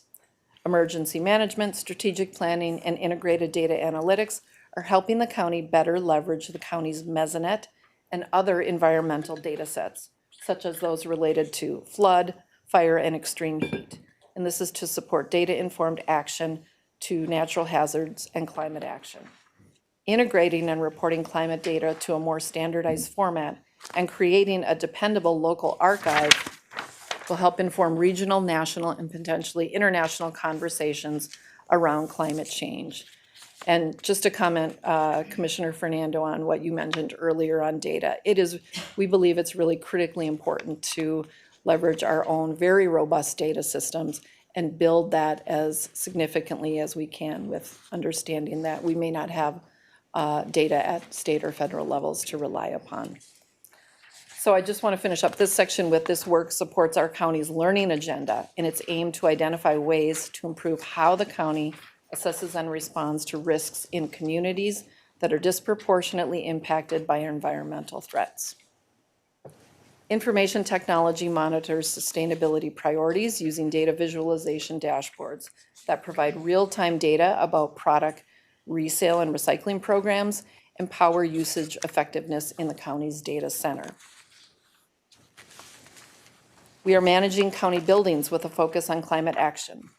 Facility Services has implemented proven programs to optimize building operation and energy efficiency across more than 100 county buildings. It continues to reduce building energy by 3% each year, moving towards the county's goal of reducing greenhouse gas emissions by 45% from the 2010 levels by the year 2030. The Public Safety Services headquarters that opened earlier this year features geothermal and voltaic energy systems to meet B3 standards. Facility Services is advancing the county's transition to renewable energy by executing a multi-year solar installation plan to generate more than 4.8 million kilowatts per year of solar electricity, targeting 9% of our anticipated 2030 electric use. It is also operating and expanding geothermal systems and air source heat pump systems countywide. Transitioning to renewable energy provides us with long-term energy savings and as the costs of traditional energy continue to increase at a much higher rate. The chart that you're seeing in front of you is an estimate of our solar projects year to year and how close to the 10% on-site production goal we are. With the addition of the solar array planned at Brookdale in 2029, that is not pictured on this chart, we will be at 10.2% of total energy consumption, which achieves our goal a year earlier than anticipated. Now on to challenges and opportunities. Like others, we faced several challenges from anticipated reductions in state and federal funding, the reliability of those resources, and cost shifts. Our staff and leaders are finding opportunities to address funding changes and the instability of state and federal resources. We are leaning into our partnerships by leveraging existing partners and identifying new partners to advance our priorities. Strategic planning and initiatives is working with the Hennepin University Partnership to establish priority long-term research needs through our learning agenda. This will help the county fill evidence gaps and better inform its programs and services. They are approaching this with a specific focus on where partnerships can utilize collaborative or other external funding opportunities to address shared areas of desired impact. We are leveraging our data assets to inform and drive programming. As I previously mentioned, the Enterprise Integrated Data System enables strategic summary insights that can guide data-informed strategies and programming. We use this data to inform service integration, better tell our story, and help identify and eliminate disparities. Examples include ongoing analyses for Hennepin Health and Human Services and opioid response to understand program overlaps and improve coordinated care models. Another good example is an analysis prepared in partnership with DOCCR and Child Protection on population overlap to support the Child-Friendly Visiting Project. This data helped inform strategies for DOCCR and Child Protection to coordinate rather than duplicate services for this population, with the aim of improving parents' chances of succeeding in both systems. We focus on preserving existing funding streams. We have a centralized team to support departments and provide guidance around changes in federal funding terms and the requirements. The coordinated group is a partnership between OBF, compliance, grants management, and the county attorney's office. And this team has positioned us to respond quickly and with assurance as we navigate a challenging and uncertain funding environment. Digital Experience is leading our efforts to prepare for the Department of Justice's implementation of Title II of the ADA rule on web accessibility, which goes into effect in April of 2026. Digital Experience provides resources, training, and guidance and support to departments across all lines of business, not just to ensure that our websites and applications are in compliance with the law, but to empower all the people we serve when they engage with the county. Our work over the last 2 years in preparation for the launch of hennepincounty.gov has prioritized standardization and accessibility across all of our pages. In housing, economic uncertainty and increasing costs will require a planful approach to minimize impacts on residents short and in the long term. Our long-term strategies and partnerships will help with opportunities in housing, including preventing and mitigating costs in the homeless response system through our continuum approach to affordable housing production and preservation, capitalizing on the stabilizing impacts of the repair and grow investment to continue creating and preserving affordable housing that maintains resident flow through our homeless response system and supportive housing projects, and continued flexibility in our community investment programs so we can be nimble, advancing land use plans, public realm improvements, and community-driven development projects as opportunities arise. Thank you for your time and consideration. We look forward to answering questions that you may have, and I will turn it back over to County Administrator Wentland to lead us in this discussion. Chair Gotel, Commissioners, as you can see, it's a large line of business. A lot of information. Thank you, Big Jody. book to go through last night over dinner. Yeah, it's a little- Such great reading, Joe. So with that, we conclude our presentation. I'll hand it back to you, Chair. Thank you very much. Commissioner Conley, I'm going to let you go first. Thank you, thank you.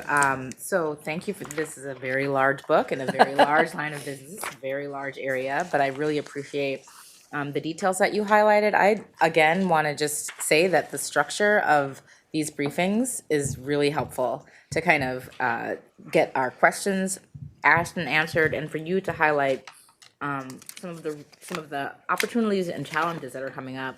I'm gonna start, I just have a few things, honestly. I'm gonna start on page 36 of the budget booklet, which talks about housing and economic development. So I was really interested in the decrease in that and a little bit worried about it. I have that circled too. Oh, you have it circled, okay, yeah, and so I understand that there is we're moving around some money to help repair and grow, kind of finish out some contracts.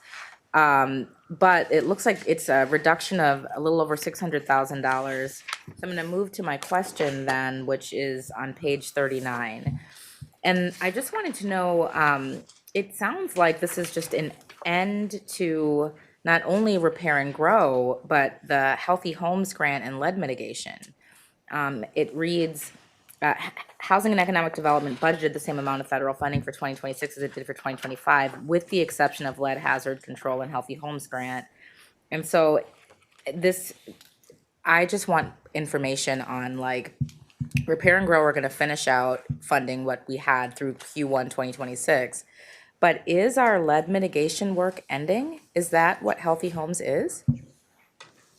Chair Gattell, Commissioner Connolly, I think I would ask Kevin Dockery if he is here.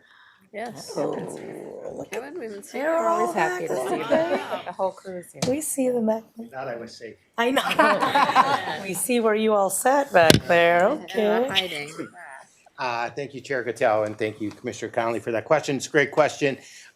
Repair and grow was a one-time initiative, so the reduction you're seeing as that program winds down, that represents about 14 million of that. So with the county board support, we were able to deploy 17 million.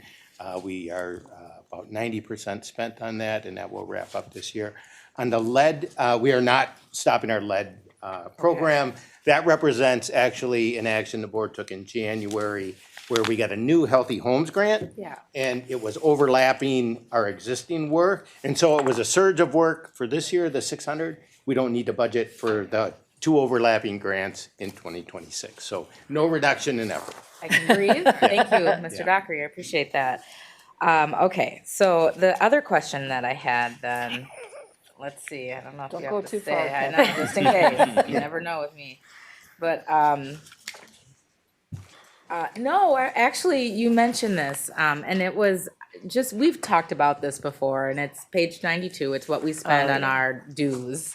We have talked about this as a board before, but I had some questions on it, and just that there's a bit of an increase with, first of all, we spend a lot for AMC, and I know that we've talked about that before, and the only question I had was, is it based on like county size? Is that why? It's population, I'm seeing head nods. I can really talk. But Kevin, being on the board, could probably just give me the heads up. But just a question on the Cedar Riverside Partnership. There was no budgeted funds for that in 2025, but that is an active group that I'm a part of. And I do see it budgeted for 2026. So I just wondered why it was 0 for last year. And then the other one I had was just the increase in the Youth Coordinating Board. I know that I've been a part of that group before. They do good work, but. Go ahead, Mr. Matthews. You want to put the mic on? Thanks. Thank you, Madam Chair. Commissioner Conley. This is partly just catching up with the cycle of activities. So as we were engaging with Cedar Riverside, it wasn't part of the previous budget. The county did support that organization, but it wasn't part of the dues and contributions. I believe it flowed through county administration. And so this is just getting them into the regular flow with the other organizations. So you'll see it appear here as long as the county board chooses to continue in that work. So you'll see it here each year going forward. I hope we do. I'm glad it's in the right spot, it sounds like. I'm sorry, and then on the youth coordinating board, was that the other one you were asking about, or the It St. just Anthony? went up a little bit. Yeah, all of the dues, typically what we try to budget here is either what we anticipate for an increase based on what we know. So for NACO and AMC, sometimes we get dues notices far enough in advance, we can budget the actual amount. Otherwise, sometimes we'll just apply an inflator in line with what our budget targets are so that we have some room for an increase. What we spend is always based on what their actual dues are. So we try to make sure that we don't short the budget and then get an invoice for the dues and then we find out we don't have anything. And so some of these, for example, for the youth coordinating board or for NACO or AMC, typically those we're working with whatever our best information is that we have, or we make an assumption. That makes sense. Thank you so much. Last thing, Madam Chair, and that is on page 100. I just, I know that we just had our capital budget presentation, and I questioned the dollars going to the HERC. And it's got here that in 2026, there's a $4.4 million Energy Center and Hennepin Energy Recovery Center capital project debt. So I wondered which project it is, because I don't recall seeing that in the capital improvement. It was just that $6 million every year for the HERC. So what capital project debt do we still owe on the HERC for $4 million?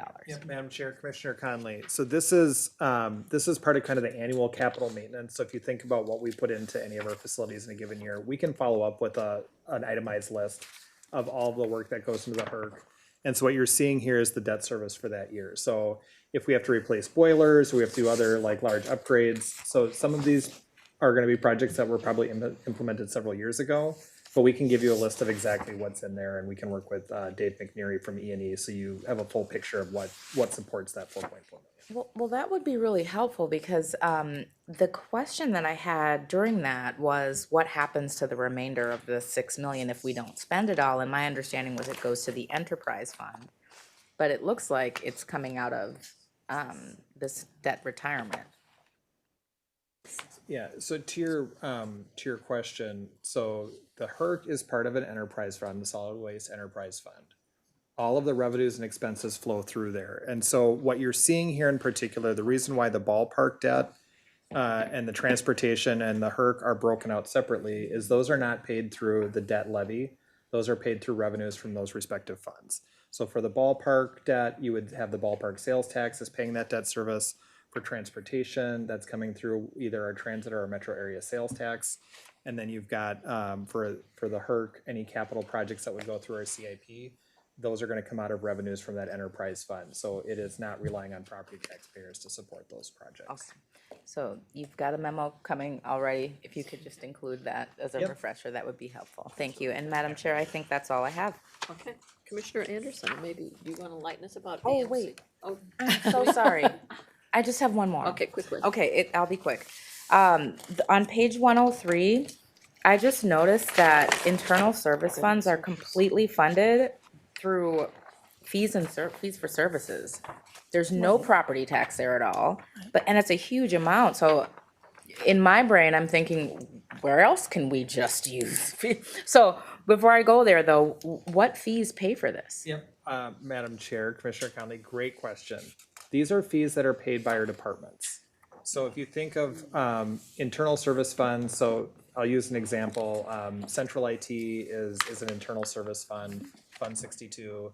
Departments pay a fee to that department for our laptops, for our network connectivity, and that's the revenue that that department uses. So even though it says it's all fees, if that fee is charged to, for example, the Office of Budget and Finance, and we're financed through property tax, so it's not, this is how we account for it because of the nature of the work.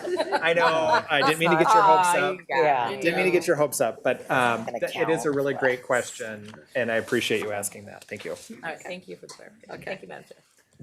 Commissioner you. Anderson. Thank you, Madam Chair. So I'm happy to talk about AMC a little bit because I not only sit on the board, but I also am on the Finance Committee, where there was a robust conversation about fees and county fees and how they're determined. And there was actually a change in how it was determined this year. So it largely follows a state funding formula on CPA, County Program Aid. So we actually pay a lower percent by population than a number of other counties do, because we get less aid back from the state by their. There was an increase in the total fee structure that the AMC board passed to make sure that they could retain staff and all of that. But that was, so Hennepin County is actually getting a slightly better deal than a number of other counties, in large part because they recognize that we have our own lobbying arm that we do, and so there's a bigger benefit to some of the smaller counties that don't have that kind of advocacy. So yeah, Thank you. that was, Thank you for that. it was helpful to hear that kind of Yeah. support kind of for us too at AMC. So Nice. for my questions, I had similar questions on the housing economic development, so thank you for asking that.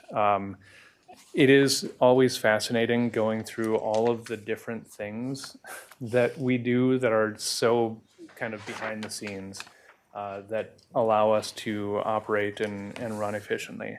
I am just deeply appreciative of the work that is going on behind the scenes, and keep it up. I know that it's with these incredibly challenging times, like I recognize that a lot of this was managing through vacancy factor, and that puts a strain on our departments. And so, you know, a lot of gratitude to all of our workers, all the people that are putting in time, effort, picking up pieces that they maybe didn't have to pick up before. And so I just wanted to express gratitude to the staff that are, this goes for every department across the organization, of course, but like, I think you see it kind of pronounced here, so thank you. Thanks. Commissioner Edelson.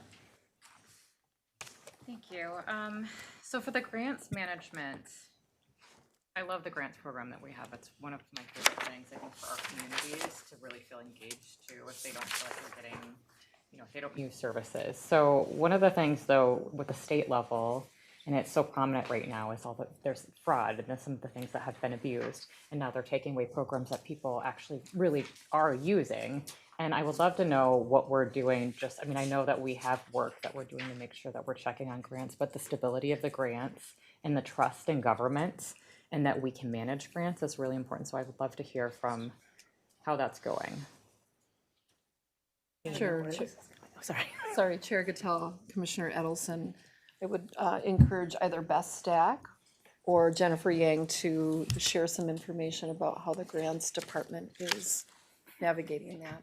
Thank you, Beth. Yes, thank you, Madam Chair, Commissioner Ellison. I suppose my arrival at the table is one indication of it. I think this board supported the creation of the Chief Compliance Officer role, and the efforts were that are underway to we have good compliance work going on. I want you to know that, and it predates me. It did not start when I started in this role, but to try and make sure we have that framework in place and coordination across all of the departments that play a role in oversight and monitoring. And so I'll just highlight a couple from my area. Jennifer Yang's team has a lot of work underway in grants management to support departments in their efforts to do monitoring of subrecipients and risk assessments on the front end. We, of course, work closely with Joe's team in OBF and Colleen Livermore's team in our audit department, which does a lot of good work both internally on assurance and working with our vendors to go out and do site visits and auditing and compliance work. So always interested to hear if you are hearing particular issues of focus, but we do have quite a few efforts underway. Well, for my community, and there's nothing for us, but I think that government gets conflated with the state, Yes. just in general. And I want to make sure that we're doing all we can because those grants are really important, whether they're at the state level or at the county level. And so just to get rid of grants is not the answer. So I'm glad to hear that you're doing that work. So thank you. If I may, I'll just add, I should have acknowledged the good work in the health line of business as well. I know Hennepin Health and Human Services have a lot of efforts too, so thanks. Good, thank you. Thank you so much. And then a few other things. So I see on page 47 that we're doing body cameras for security officers, and those are coming in phases. And I'm curious if we could just speak a little bit more about what happens now. Who is gonna, or is it every security officer is gonna be wearing body cameras? If we could just speak about that, would be good to have an understanding of. Sure, I think we can have Luda come up. Right now, we have no security officers have them. The security officers at the hospital have them, other agencies have them. And I think our pilot is to start with them, and I'll let Luda speak a little bit about Please introduce that. yourself. Luda Trendafilova, Security Director.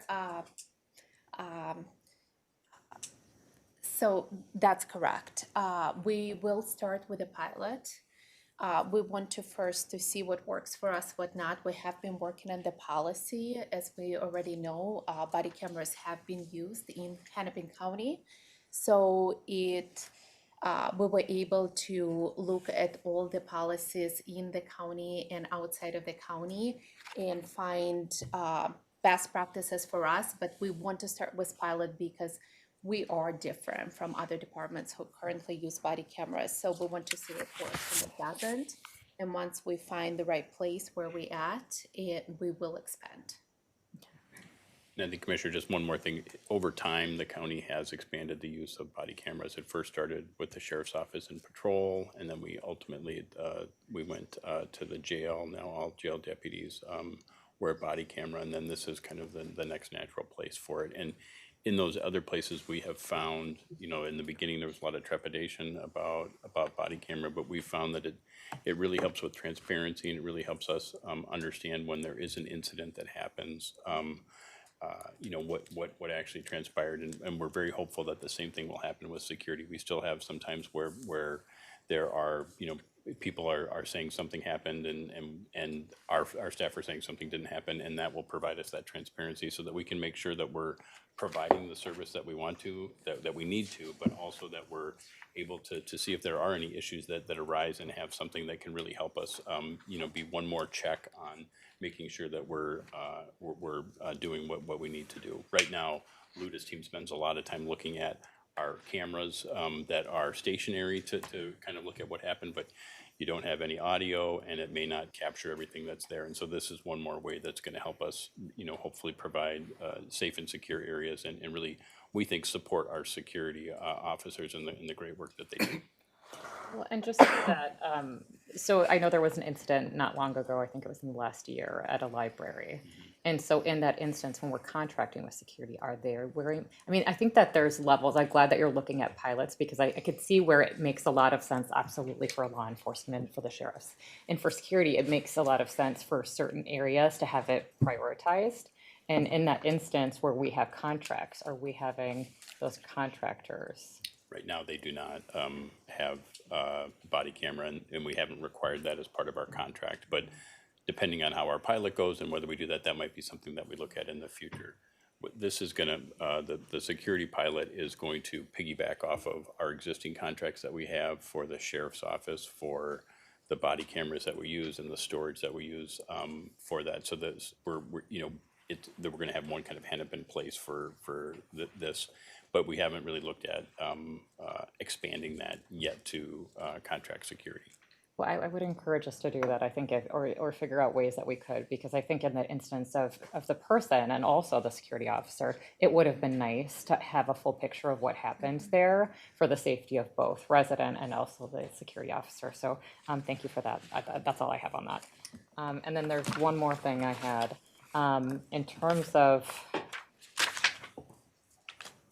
actually, I had two more things. So when you look at the website monthly views, it looks like March of last year, March of this year. It looks like March for some reason has higher numbers. And you said, I mean, property taxes are due in May and October, right? I'm just curious, why are we seeing that traffic? And then when you say the main platform, so are they not looking at human services? Is that not one of the top? I guess I'm a little perplexed by that. Chair Gattell, Commissioner Edelson, we can get you a specific kind of ongoing listing of where those hits are, and I would think, especially we could take a look at that peak, but I imagine you're right, that people start looking at certain areas at certain times of years, so peaks are going up there. Joe may know the answer to that one. I have a hunch, but we can wait for the data. But Madam Chair, the spring is when the property tax statements go out, Yep. or the valuation notices. So that does kick off kind of the public engagement in the property tax process. That's when you get a notice of what the value of your home is. And then shortly, or right around that same time, you're getting your first property tax statement for your payment due in May. And so I'm not totally shocked to see the spike in March. Some people will go ahead and pay that right away. And then again, you see a spike in October right as the second payment is due. So not totally surprised by that, but if, we probably can get some more insights from Digital Experience on more details on that. Okay. We'll follow up with maybe top 20 hits, and are you interested in a specific? You're going to pretty much always hear this from me as human services and how people access the services that we have. We will follow up with Yeah, that. economic services are pretty much always, when you look at me, know that I'm always trying to dig for that, because how people access economic services for the county, I feel like we need to make that as friendly as possible, and I'm curious if that's one of the top things. And then just my last thing is 61, on page 61, we had talked, it says that the data compliance in the second paragraph under significant items, that the data compliance division has been reorganized from human resources to, oh, you know what, hold on. Nope, I just read it wrong. Okay, Never mind, I'll pass. Thank you. thank you. Thank you, Commissioner. Commissioner Green. Thank you, Madam Chair. Thank you for the presentation. What an insane breadth of work. I had to pull out the org chart. Really? Yes, it's all here. And I think I went through that annual process of is this really where housing and economic development belong? And then you think about the rest of the organization, and actually right next to OBF. I think that's a good spot. So I did have one more question. I think all of us caught on the housing investment, and I took my notes on the slide. So the Healthy Homes grant that ended, Kevin, did you say that was basically there had been a surge, and so the surge is ending, but the funding is still ongoing? The language in the book made it sound like federal funding was ending, and so I wanted to just make sure I understood that correctly. Madam Chair, Commissioner Green, no, we actually had a new grant start, and these are 3-year grants, and so they overlap. So when the new one started, we had existing grants in place, and so we did a supplemental appropriation just to balance out that. But our, basically what you're seeing in 2026 is our normal book of business. So that's kind of driven by resource and capacity. So it was an additional grant on top of the other ones, and as one falls off the table at the end of this year, that new grant now continues on. So. Okay, so there's not a federal grant program that ended? No, not at all, not at all. Thank you. Yeah. And then I was gonna ask, I'm always really interested and excited by the work that we do sort of supporting and helping small businesses sort of amplify their own success, essentially. And I wanted to ask, I appreciate that my sense of this work, and certainly what was shared, is that it really is focusing on addressing disparities.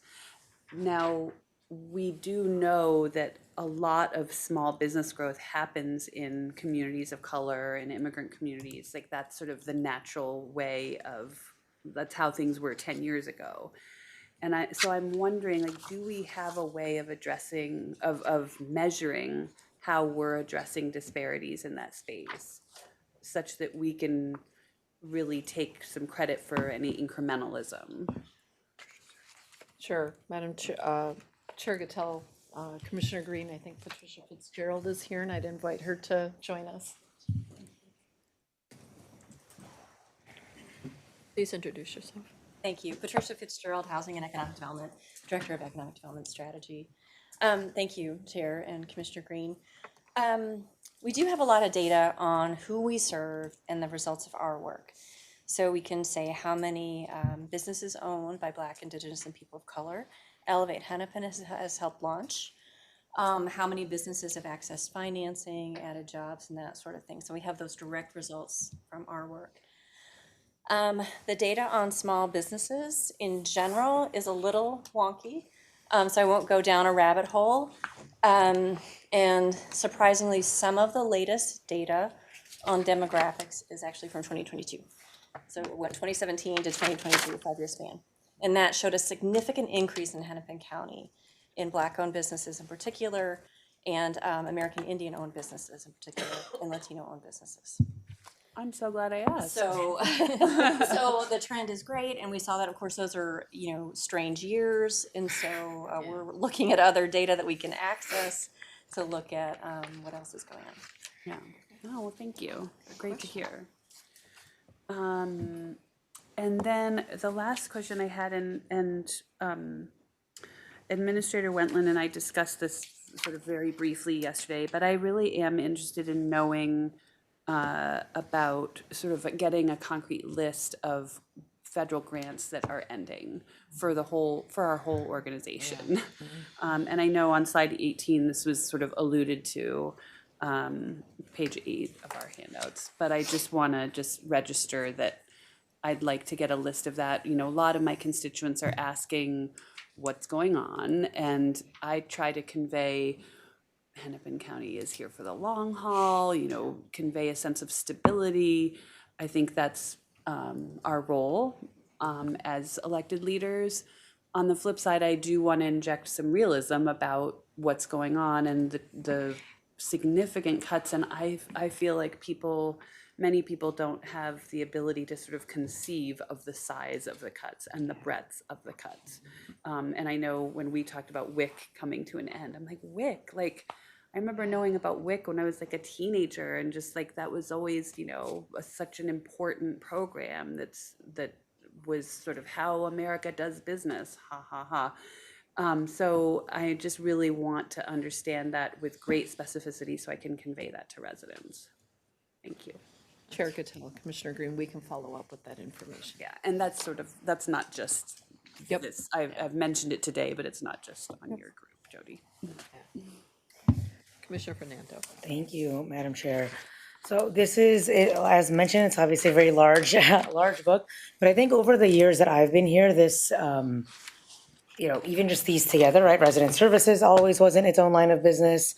There were just, I think, 4 ACAs and no deputies when Commissioner Conley and I had the privilege of joining the county. So just from an overall org chart perspective, this is in my opinion, we are continuing to put stuff in the right kind of spot and make sure that it is getting the kind of like focus and foundational support that it needs. So I wanted to highlight a few of those like additional positions over the years. One, of course, is I pulled out the 2 sheets of leaders. Obviously, Eric Erickson. We were the first county, I think, in the country to have such a dedicated kind of data focus with it. And then it was kind of weird times. And then a few years ago, of course, Jennifer Yang with grants management.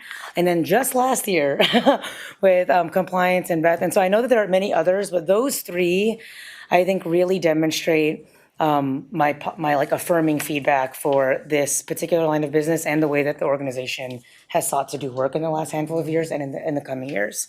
It is through data, it is through leveraging resources, and it is ensuring that we're doing so in a way that's compliant. And just extending what Commissioner Edelson said, and I think maybe putting a finer point to what Ms. Sack was sharing, some of the fraud that we're discovering is coming because of county workers reporting and engaging in the accountability. And so from a resident perspective, governments are totally conflated, yes, and our own Hennepin workers are contributing to the accountability and the question asking to ensure that our systems are working well now and working well into the future to ensure that it's reliable, accessible, and equitable as Ms. Worma shared in the beginning. So org, like focus area, if you will, foundational, the types of positions and the efforts that are taking place. And then I'll use Jennifer's department as a example. I don't know if you all like examples where your names are named, but here we are. $2.4 million is for the 2026 budget. We know that $75 million in grant funding came in, and that's not quite the levy increase, but it's not the levy increase. So the full levy increase we're discussing, 7.5+ percent. I'm just saying 7.5 to kind of mirror to the 75 million. So this is really instrumental leadership that this organization and colleagues we have together sought to embody by way of where we're investing, what we are measuring, and the types of results and outcomes that we are able to then realize on behalf of residents. So that's one big thread I wanted to just shout out by way of kind of example, and of course looking forward to future iterations of those same principles. I had two areas I wanted to flag. One was I wanted to echo Commissioner Green's question around business data, and I've mentioned this to that entire team many times. Just as whatever number of years ago we really dug in on housing data, like I am interested on the business side. I mentioned this a few hearings ago. We see of businesses closing, we see of restaurants closing, we see like what are the patterns, not just of businesses or organizations being formed, but like if they are leaving our community, why is that? I'm concerned about what data we can rely upon by others. So we've done this before. It was, first housing. We've done a bit with home ownership and income. And so what does it look like from a business perspective? Second, and there might be a response on this one, or at least clarifying, this is on the slide 15, the one about solar energy production. I'm very interested in, and this could for sure be a follow-up. So just renewable energy as we think about in the next 10, 20 years, many different laws. We heard from AMC around a big effort for nuclear, for example. We've heard, I'm just communicating like information at this point, right? I've of course, and we've started with aspects of geothermal or geo-exchange. So I'm interested in just renewable energy kind of over time. And then this is probably all better for a follow-up. And then a little bit of clarity on, because I noticed the word on-site here. The solar energy production goal of 10% of total energy consumption produced on-site. I don't know where the laws sit on this at this portion. My understanding is that at least when I joined, being a formal official, my memory is that any renewable energy still had to kind of go back to the grid. So that's why I'm kind of noticing the on-site portion. Ooh, do you have a? Well, Madam Chair, I think what we're trying to get at is it's not that we're buying energy from Xcel and they're buying from solar gardens that are somewhere else. That what the goal for the 10% is 10% on site of our own buildings. And you're right that some of that, to the extent that we don't use the solar energy, or we have a very sunny day and we have a light use, we do sell it back to Xcel. But the goal for that, for the 10%, is so that we are not relying upon others to build solar gardens and purchasing our electricity through that and designating that. But our goal is that our buildings themselves will have that 10%.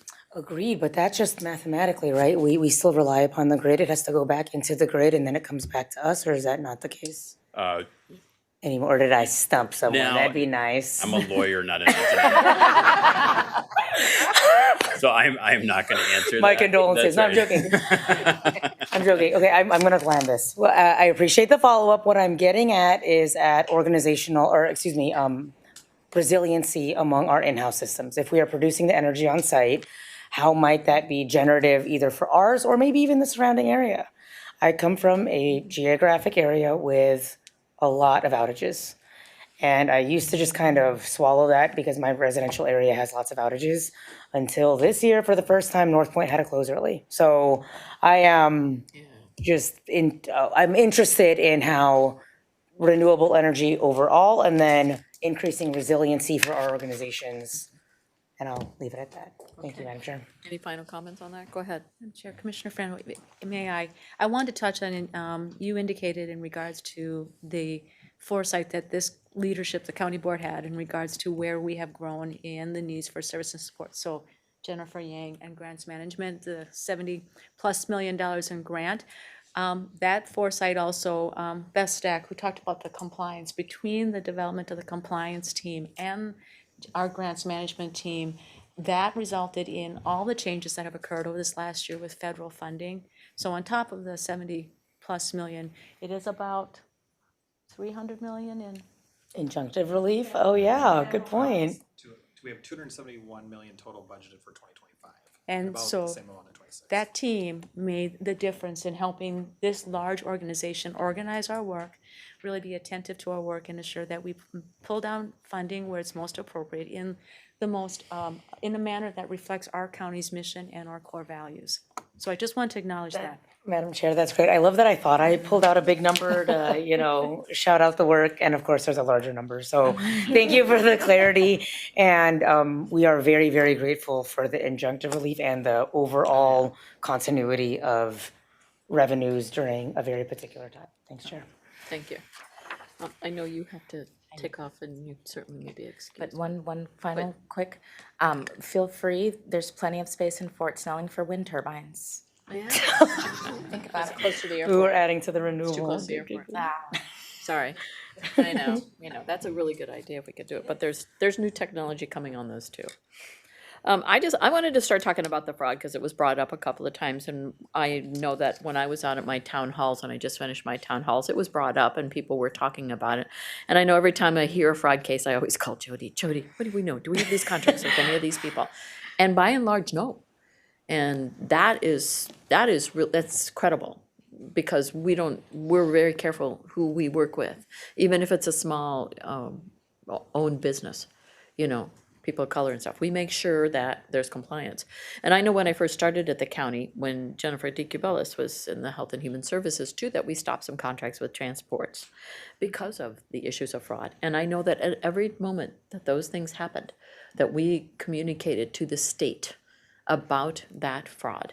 And so I just want to say how responsive and responsible the county is, and how I have such faith that we're not into this. And around that housing stability, we had that conversation the same. Do we have anything around? No, we don't use those contractors. We use other sources and other people. And that really matters, that we are above scrutiny.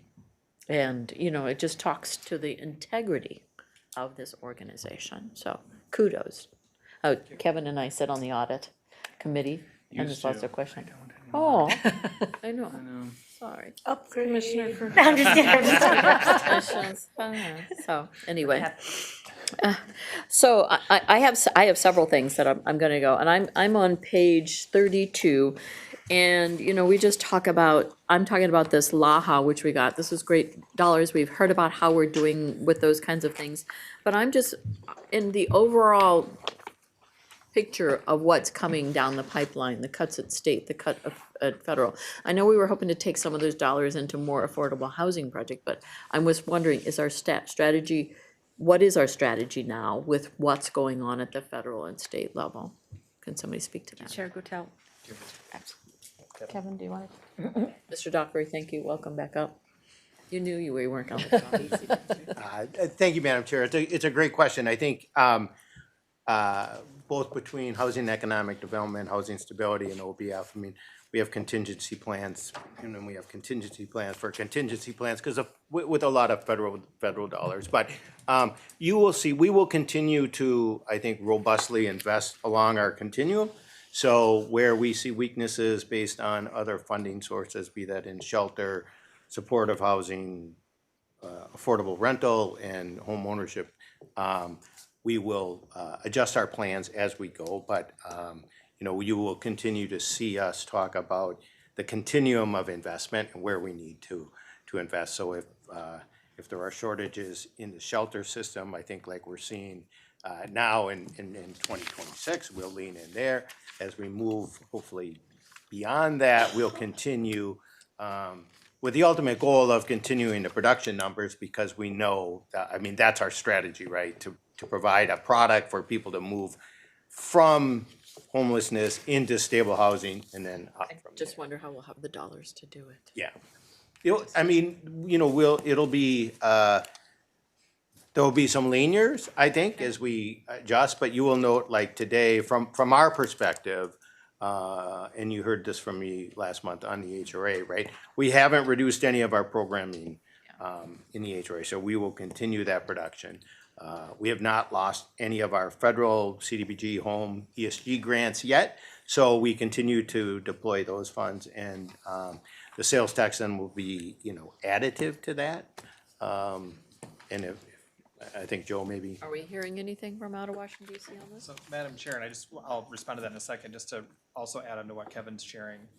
You know, there is a lot of work between OBF and HED, and along with the Housing Group and Human Services to make sure that we're responding to the current needs, but also not losing sight of the long-term vision. And I think Kevin's team has done a really great job of reminding everybody, you know, we're in this for the long haul. I would also just remind people, one of the great assets of this new sales tax for housing is it does finally provide a dedicated source of revenue in a space that hasn't always existed in the same way. And so I would agree with Kevin, to your point about what's coming out of Washington.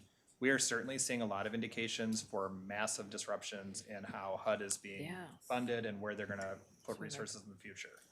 That said, I think it's a policy question for you all, the state and the federal policymakers. Is what's being proposed out of Washington currently going to be sustainable? Because certainly if they remove, you know, 80% of the funding for some of these programs that have proven to actually add more units of housing into our communities, then what's going to take its place, or what's the impact if that's just kind of pulled back? And I would agree. I think, you know, we've seen the pendulum swing pretty far one direction and then the other. I would just observe, you know, in 2023, there was significant increases in state and federal funding, particularly in this space. I don't know that we've ever seen kind of the sudden whipsaw and retrenchment backwards. So far, though, the sales tax has survived at the legislature, and there has not been, as far as I'm aware, any serious discussion about revisiting that. And so we are very optimistic that that will remain. I think there is a commitment from the legislature that that's a critical funding source, and I think we've seen our responsibility as county staff to make sure that we spend it well and that we can show our residents how it's immediately impacting. And I just, one last thing on page 34, if you actually want to see a line-by-line breakdown of where that revenue is going, it actually lists all of the programs for 24 into 25 and 26, and so you can just see where that commitment is moving forward. Yeah, I mean, I have concerns, and what I have heard at least, so I went to the Western Conference, and so the current administration is looking at BLA land. I'm just gonna tell you what a joke that is, because the Bureau has no money to really impact any of that land around there. It's considered like public land right now. There is no infrastructure whatsoever. And over the 20 years of this program nationally, you know how many projects they got done? One. So this policy that they want to bring forward is dead on arrival. And you should have heard some of the comments that I had some of my colleagues from the Western region about how poorly this is done. And they just, and it was a federal person who was speaking to this and how badly, you know, they just beat up on him pretty good. I'm just saying.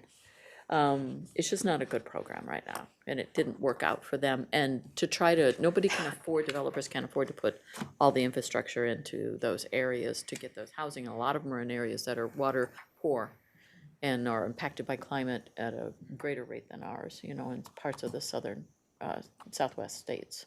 And so it's a really big issue there. So I'm just, it's just not a fix, so. So. I guess I know of the one project that has happened, and the reason it's happened is because it's amazing land with beautiful views and access to services and whatnot. And so I want to relax, but on the other hand, they are going to peel off, you know, what is our shared patrimony or matrimony. Agreed, agreed. And then on the other question, I guess I pointed out on page 70, I have this asterisk, emergency management was facing potential loss of multiple federal grants at a time of request of the budget. OBF supports maintaining these essential services. Proposing budget with the best case scenario outlined in transmittal. So, I mean, especially with the changes in FEMA, and now too, this is just an area of concern that I have, that we're prepared for emergencies. And we had a FEMA grant that we didn't get, so we know. Madam Chair, on this one, I would just recognize that Eric Wagi did an amazing job throughout this year of keeping all of the leadership team informed. Things were literally changing by the week and by the day. If you talked to us 4 months ago, we were not particularly optimistic about how things were going. And I just also recognize that Beth Stack and Jennifer Yang and the county attorney's office staff were also all very helpful. So it really is truly a team effort across the whole organization. And so we're feeling very good about where these stand today. And we'll see if they survive beyond 2026. But it feels like these grants in particular kind of went the full cycle of, they looked like they were gone. I think the federal government recognized what a disaster that would have been, no pun intended, and ultimately recognized that the value of these investments on these grants is really tremendous. And I defer at that point to Eric Wagi to answer more questions or speak more to that, or Jody. I can add to that. Eric Wagi is at a conference at it, so he's not online, but Chair Gattell, adding on to what Joe said, is exactly right. We were anticipating worst case scenario. Eric and his team actually did a great job of putting together 3 separate budgets. Worst case scenario, most likely case scenario, and best case scenario. And what we were able to submit for this budget is the best case scenario. So we have gotten some good responses from the feds that the money that we had is still holding. Eric is also down a number of staff. Many of his staff are half funded with property tax, half funded with grant. And so right now we're holding steady on leaving those vacant because we're unsure of where we're going. But he's done a great job. And right now, as Joe said, we're in a very good position. And so I appreciate all the work that they did to give us options about how to move forward with their budget. Okay, thank you, I appreciate that. I just have a few more things I just wanted to say. First of all, Elevate, I can't tell you enough about. Every time I go to the cities and go talk to the city managers and the councils and everything, everybody loves this program. And so it's just a big hit. We just can't get it out fast enough, far enough, right?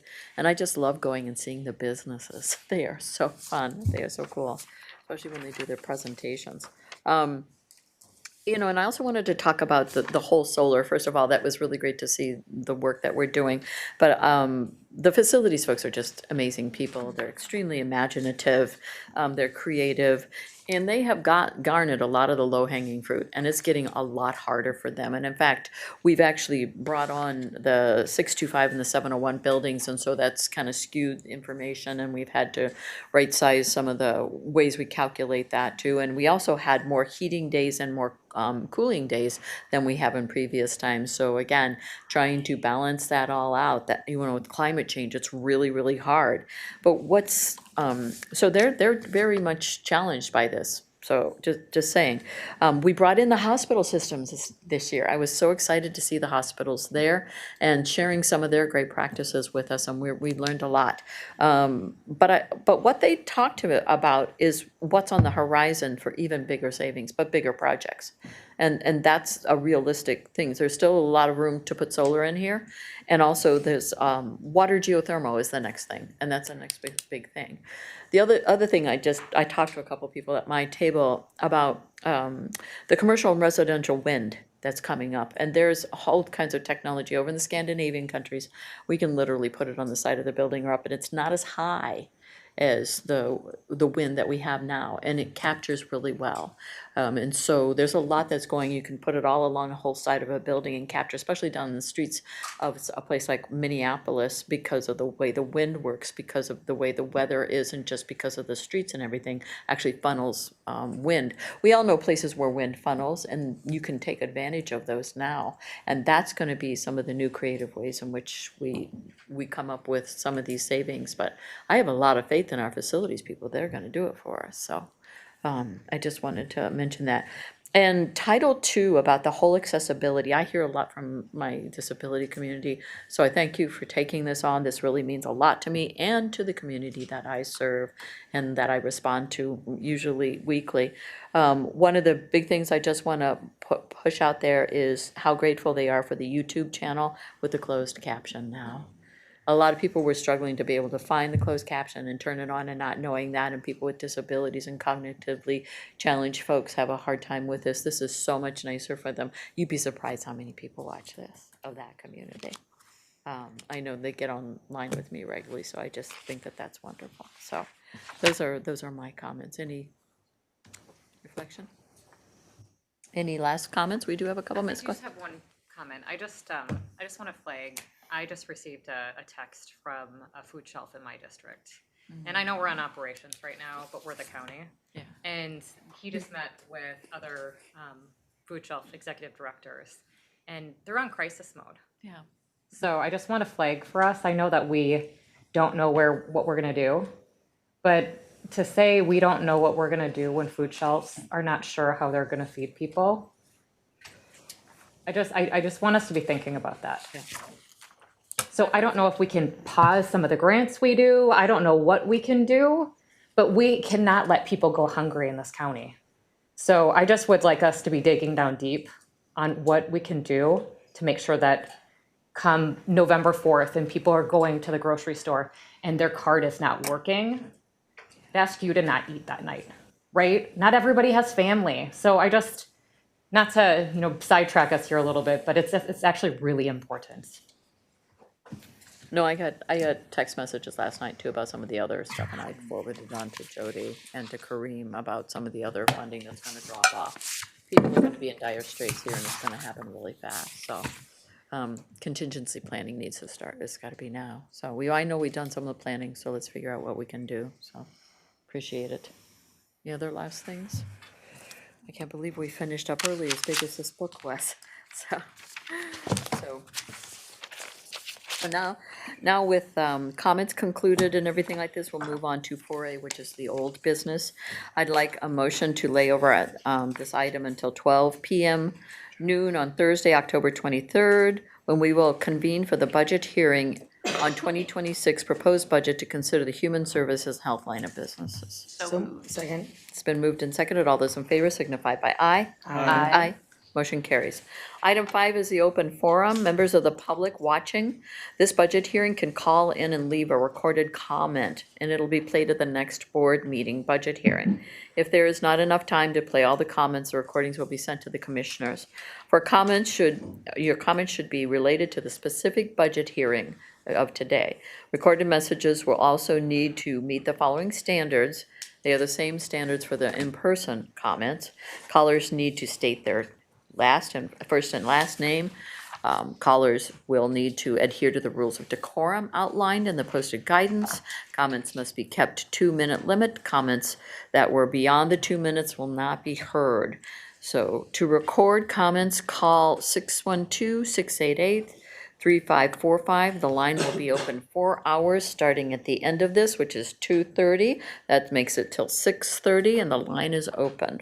612-688-3545. Again, if you want to send an email or a letter to your commissioner, you can do that as well. To speak to somebody in person or at board meeting, please attend the annual Truth in Taxation. That's December 2nd at 6 p.m. The 2026 proposed budget and information on these hearings is available at www.hennepin.us/budgets. Thank you, Ms. Wetland. Thank you for all the staff who show up at these wonderful meetings. We appreciate all your participation and your help, and to those who aren't here as well. The committee is now in recess. Thank you.